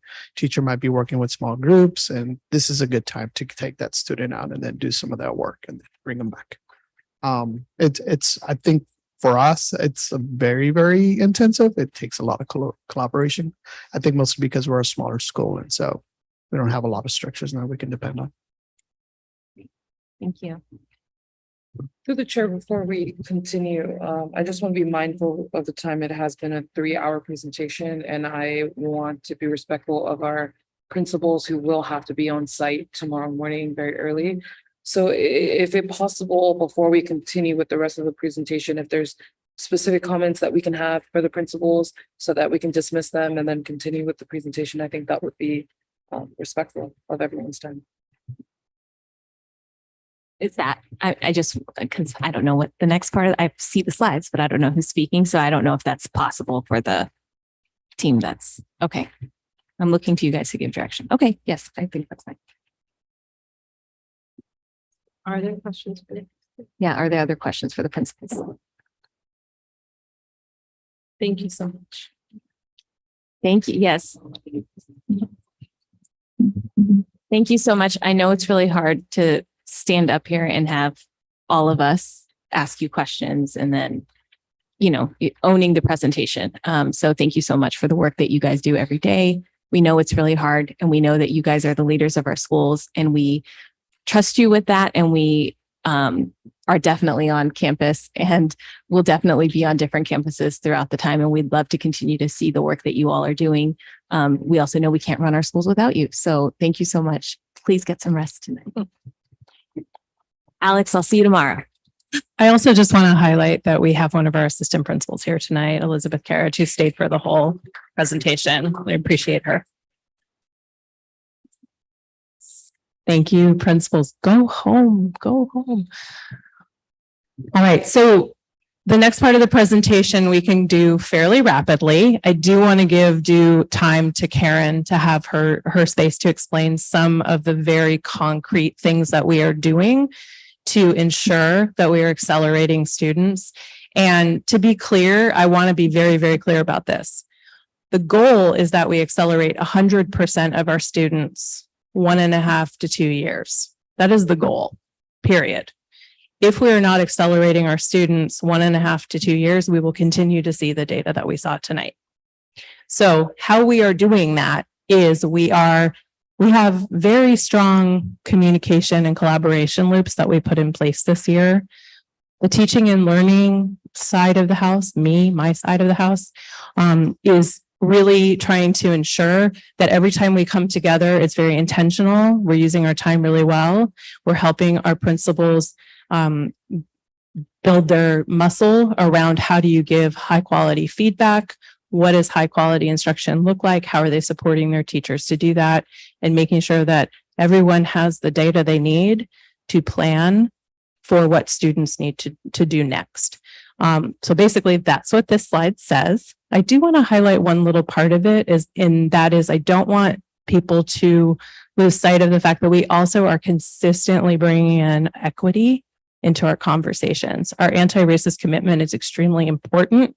And one of the things that we started last year and that we're continuing this year is really going deep and looking at our policies, practices, curriculum, et cetera, to make sure that we are being anti-racist in our practice. I'm going to pass it over to Jen Grabham for the next two slides, and then I will come back. We've talked a lot tonight about teams, times, and tiers, and I've heard a lot of phenomenal questions from the board around how are we going to make these changes and how are we going to make them immediately and quickly. Managing change and change management and community is such a huge and underappreciated component of the work that we do. In order to make even the tiniest change in a system, you have to really ensure that you have communication across the entirety of the system. One tiny example I'm going to give just to kind of speak through the process is we were having some issues having accurate data entry for our 504 plans and communicating how the 504 plans were happening for our students. So first, we dropped it in the AP assistant principal communication loop, got feedback, got everybody trained up. Then we dropped it in the district MTSS level communication loop, made sure everybody was aware, got everybody trained up. Then we went over into the admin assistants who do the data entry to ensure that they knew exactly how to put the data in the system so that we could, within 1 month, entirely change a complete system to be working better for our students. It is these communication loops and these consistent cycles of meeting that will allow us to manage the change that we are about to implement across the entirety of the system at all levels. So Sarah was talking about the teams that she supports. These are the teams that I support in terms of the ed services side of the house. I support the assistant principals, multi-tiered systems of support, the coordination services team that you heard a lot about. I pull the APs and the MTSS team together. And then we can't do any of what we do without the data tech team also infused into what we do. So this allows a non-directive form of communication, but just a cycle of constantly, we try, we do, we implement, we do it better. We try, we do, we implement, we do it better, continuously. Then the other hat I wear is a special education. So these are all of our special education teams. I'm not going to go through each one of them, but the district office special education team is myself and our program specialists. And then we are in all of these other meetings with all of those other columns so that communication happens here. There's a representative that goes through all of the other groups and then comes back and shares information. We cannot change our system unless we are able to talk to one another and communicate with one another and then reflect back on how it's going in a really consistent way. So you see in all three of these slides, we spoke to who's in the space, the frequency of meetings, and the general topic, so that when Sarah and I confer, we want to change this huge thing. What communication loops do we need to ensure we let people know and get feedback about? We can drop it into any one of these cycles at any time. And with a district our size, we really believe we can make this change if we keep our communication and our collaboration tight. Thank you. So we need to flip the triangle. This is the multi-tiered systems of support triangle. What we should be seeing, and Karen will maybe speak a little bit to this too with brain science, but 80 to 90% of our students should be at grade level if we have high quality, solid grade level aligned tier 1 instruction happening in the classroom.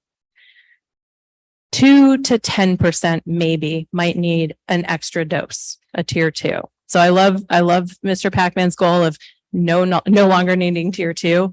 Most likely research shows us that we will probably need a second dose for some kids. Very few kids should be at a tier 3 level, needing that third dose or that more acceleration or even getting to special education. This is just how the brain actually learns. So if we're doing things the right way, consistently, and we're using our time effectively, we will see that 80 to 90% of our kids are meeting grade level standard. Right now, that is not what we're seeing. And as I said before, to me, this is tragic and it's not acceptable. And I appreciate being held accountable to this because we are going to see it change. So I'm very excited that we were able to hire an assistant director this year who is 100% focused on accelerating literacy for our students. So I'm going to invite Karen Schreiner up to speak to you. As she comes up, we are getting to the point where we need to agree as a board to extend the meeting. I need a motion. Or do I just? Yeah, I need a motion. So do I have a motion to extend the meeting? Through the chair, I move to extend the meeting to 10:50 p.m. Do I have a second? I second. All in favor, please say aye. Aye. All opposed? Same. Motion carries 4-0. So we will extend to 10:50. I just want everyone that's presenting, we still have a few more items after this presentation. So if we can wrap it up. I'll be Thank you. quick and high level. Hi, everyone. I'm Karen Schreiner. Super excited to be part of Ravenswood this year. I've spent the last 13 years leading schools in Oakland. And I'm really excited about the shifts that are being made here because they really need to happen on behalf of kids. Literacy is a civil right, and we're not doing our due justice to the Ravenswood community right now. So here's what the science tells us. Okay. 95% of kids can read. 5% of people with severe cognitive disabilities won't be able to. 95% of kids. That's what the years and years and millions of dollars of research studies tell us. So we're super inverted right now, and we've got a really clear plan to flip that. So one of the levers you've heard us talk about is this universal tier 2 time. Over the last 3 months, I've had the real privilege and pleasure to train more than 100 Ravenswood folks in implementing SIPs. That includes educators, that's teachers, that's leaders, that's coaches. It's more than 60 Ravenswood classroom partners, every single city year core member, as well as Boys and Girls Club educators. SIPs is a highly research-based, effective curriculum. Lots of studies that validate its effectiveness. And the reality is that in most schools across the country, we've been teaching reading wrong. It's not a secret how to teach reading well. We've had the research for more than 20 years, but we haven't been doing it right. And that includes in Ravenswood. And I'm not saying that with any kind of judgment. That's true across the country and very true in California. So we're really trying to shift practice away from debunked theories about how kids learn to read, which includes curricula that was used up until last year here. So we're trying to shift to an approach called structured literacy, which mirrors how we know the brain learns to read through MRI scans of the brain. And what the research tells us is that with effective instruction, we can change the brain. We can change the neural pathways so that kids can read. This is true for kids who are dyslexic as well, which is who need structured literacy the most, up to 20% of the population. In any case, I'm working really closely with coaches, with teachers, with interventionists to look at both the map data and the satellite data. So the street data. So what you can see down here is an example of a spreadsheet that we have that exists for every single school, where we're looking closely at every single child and how they're performing on their SIPS placement test. I'm really trying to remove the word level from my vocabulary because that really aligns with a debunked way of thinking about kids and reading, and it really results in tracking. So what we're doing is we're putting kids into the appropriate skill that they need explicit instruction in, and we're targeting instruction, and every 5 days we're monitoring. Sorry, I think you just have to scoot back a little bit. Am I because being think too our loud? yes, our translator, and also to slow down a little bit. because Sorry, our it's my translators. first time speaking at a board meeting. So No I'm worries. nervous. I know we told you to hurry up, but I'm getting. I know we told you to hurry, up, Slow down. I appreciate the Yes, feedback. Thank but you. our I'll take a translator breath. can't translate as fast as you're speaking. So maybe. Thanks, Ms. Bloom. So sorry about that. Take a breath now. So we're looking at the data really closely. We're putting kids where they need to be with the appropriate instructor focused on the appropriate skills. Every 5 to 15 days, they take a mastery test. That data is analyzed down to the exact misconception, the exact challenge that a child has.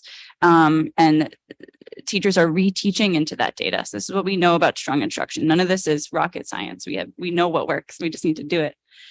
A big challenge right now that we've discovered, even though last year this great work happened around adopting a research-based assessment system, namely iReady, there's gaps in that assessment system is what we're discovering right now. And so I'm working with our interventionists in this monthly PLC space, as well as with Austin, Sarah, Jen, other folks, to build out, hopefully by next year, what I call a diagnostic decision-making tree. So it's essentially a way to have more robust assessments that really follow what we know about the literacy continuum. So iReady tells us, can kids comprehend? SIPS tells us down here, can they sound out the words? We're missing a whole bunch of data in the middle. So we're working to figure that out right now. For example, at Castaño, I went over to Castaño, worked with the reading interventionist to give a fluency assessment to maybe 40 kids who wouldn't have been assessed if we hadn't done that. And now we know these kids need a fluency intervention. So we're designing that intervention. So a lot of this is like sort of like year zero of figuring out where the gaps are in our systems, putting them into place so that kids can have exactly what they need. That includes, by the way, letter names. Okay, so we have about 25 fifth and fourth graders at Castaño who don't know their letter names. They were never taught that systematically because we didn't have a structured literacy approach. Now we have core knowledge, we have CKLA, we have SIP, systematic instruction, and phonics, phonological awareness, and sight words. Those gaps aren't going to exist in 5 years if we do the work well.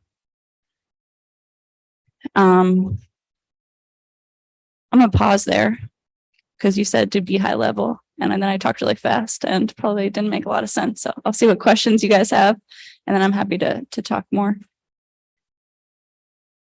I don't think we have any questions. So Okay. keep going. Who am I handing it over to? Thank you, Karen. So we've talked a lot about what we're doing. And mainly our theory of action is that we need to continue to model anti-racist leadership and action. We need to build those inclusive, supportive, engaging classroom cultures. We need to implement effective tier 1 and tier 2 and tier 3 supports, but ultimately focus on tier 1, which is really the goal this year. We've talked a lot about universal tier 2 time, but tier 1 is the goal. And we are rolling out a brand new curriculum this year. And now that we have our tier 2 time solidly in place, the goal is to get really clear and consistent in our tier 1. We're centering student language development. We're focusing on making sure that our adults have the right learning experiences in place so that they can improve. That also includes high quality feedback being given to our teachers and our staff regularly. We're focusing on amplifying our families and their knowledge and their support. We're building these authentic partnerships, and we are seeking and sharing feedback regularly. If we do these things, we know that students will be able to create the right conditions for students to build their capacity, have trusting relationships, have a shared sense of collective efficacy.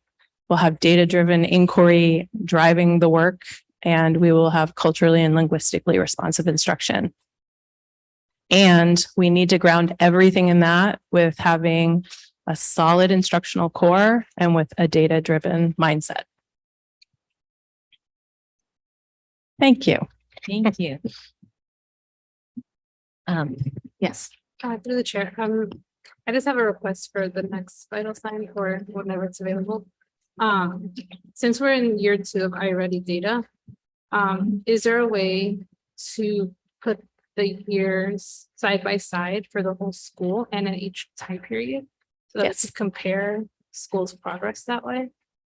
And as we continue to use it, can we look at cohort data to see whether these interventions and this stuff is actually making a difference year to year or even throughout the year?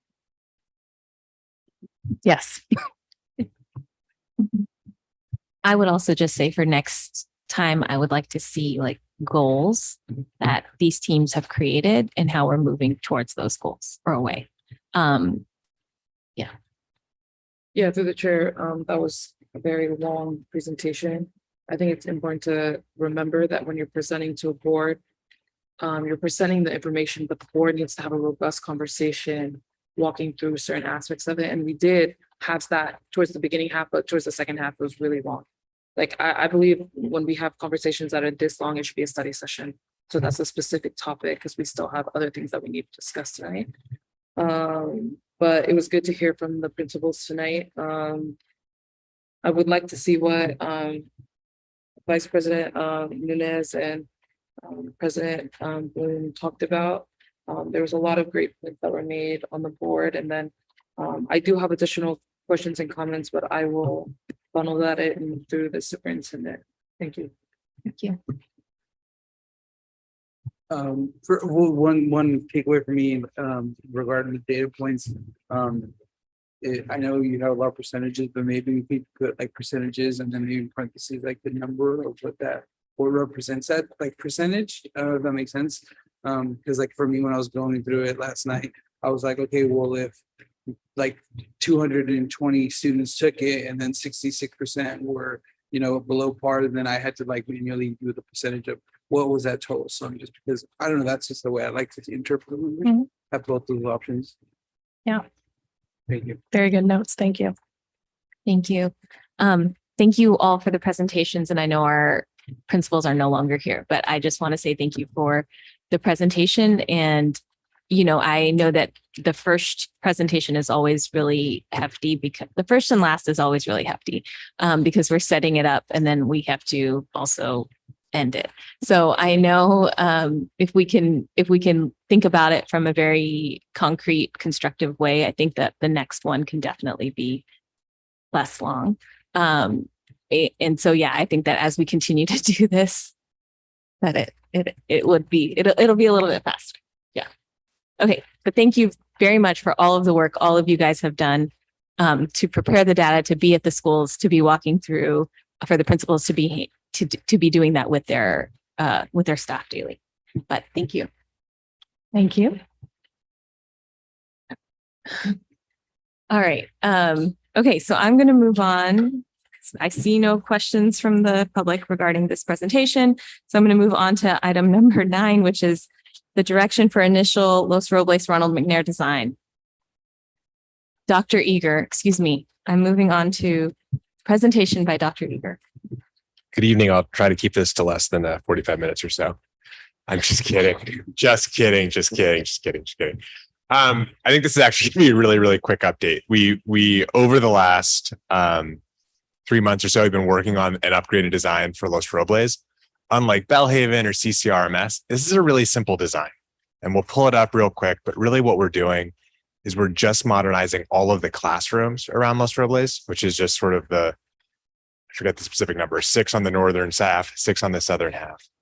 And the only real change we're making to the school beyond sort of the massive improvements that come with modernization, new ceilings, new walls, new HVAC, which massive research has come out recently about the importance of that for student learning, new whiteboards, things like that. So the classrooms will feel new. Structurally, the classrooms are going to largely be in the same place. The admin unit is changing. We're making some pretty big changes there. There's 2 things to sort of know. One is we're changing where the main entrance is. We're moving it closer to the classrooms.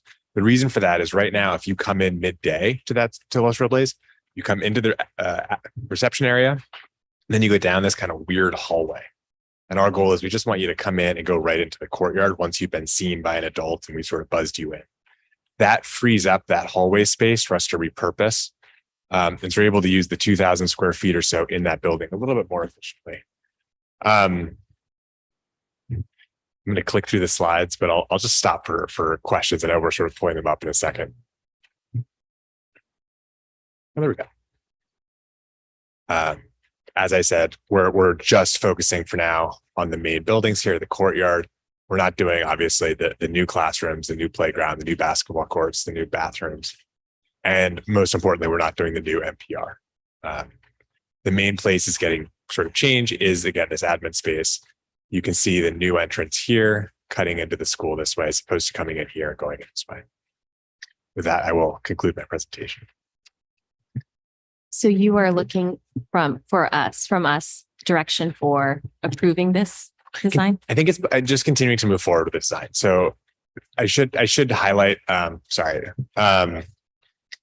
yes, I'm looking for direction to kind of approve this design. We're working on the project budget, which will be back to the board for final approval. We just want to make sure this is the right level of scope for what we're thinking about. The other thing I want to just highlight for the public and for the board to know, our hope and plan is to do this starting this summer, but our commitment is to really do everything we can to do this within about 14 months. So the school would move out in June and then move into the CDC for a year and then move out of the CDC back into the school next August.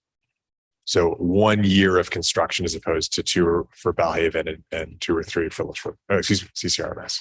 So It's a much faster progress. yes, sorry. So we are giving you direction to continue in this process because we're not approving anything yet. We are just giving you direction to continue in this process with, yes, this design is good, or no, this design is not good, change XYZ. Exactly. Okay. Are there any questions or comments regarding this design?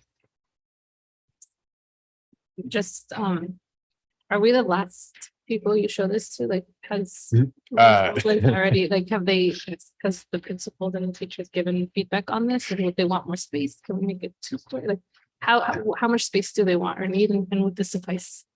You're not the last people to see this, but you're definitely not the first. And so we've been camped out there starting really a year and a half ago, talking to teachers. Alex, who's going to do some of the presentation, and then I was rightfully, but like go home. He's been doing sort of the work with the families to make sure they're sort of bought in with this. The teacher feedback has really driven the whole process. We've actually, some of the feedback at Los Robles was so thoughtful and insightful that we changed actually sort of retroactively some Belhaven design. So this is a very teacher driven plan. And there's definitely, I think, been teacher feedback, and it's not a huge teaching staff, but a large portion of the staff, especially teachers, I should say, not only teachers though, have given feedback into this. Through the chair, also to highlight for the community, it's a year long because there's potential for saving for the bond money that was originally thought of. And so we will be saving money, a lot of money, by working on this project in this timeline, which I know community might think that it's quite fast how we're moving forward, but we want to be very diligent and thoughtful with how we're spending bond money, and making sure that we're minimizing the amount of waste of inflation in Mexico. Thank you. I think it looks great. So I think the direction is to continue. Yes, that's, and I think one of the other things is I know that the facilities subcommittee also met and talked about this design. So, okay. So I think the board direction is to continue with the process and design and bring it for approval when it's ready. Thank you. Great. Looking forward to it. All right, we're going to move on to item number 10, board reports and communication. Each school has a calendar. I know there are events coming up, fall concerts, things like that, November 1st at Castaño family night. So item number 11, consideration to approve board policies for a second reading. This was all given to us, so I will enter, there are no comments or questions. Nope. I will entertain a motion to approve item number 11. So moved. Do I have a second? Second. All in favor, please say aye. Aye. All opposed, motion carries 4-0. Item number 12, about board policies updates for the first reading. This is just an informational item. Are there any questions or comments from the board? Okay, thank you. We will move on to item number 13. Consideration to approve the resolution for a board member excused absence because trustee Chabot-Medina is sick. Do I have a second? Second. Education code authorizes that each member of the governing board, whereas trustee Chabot-Medina, October 13th, so on and so forth. Thank you. All in favor, please say aye. Aye. All opposed, motion carries 4-0. We will move on to item number 14, which is the next regular board meeting will be held on October 26, 2023 at 6:30 PM and open session will begin at 7:15 approximately. I now adjourn the Ravenswood City School District meeting of October 12, 2023 at 10:44 PM. Thank you.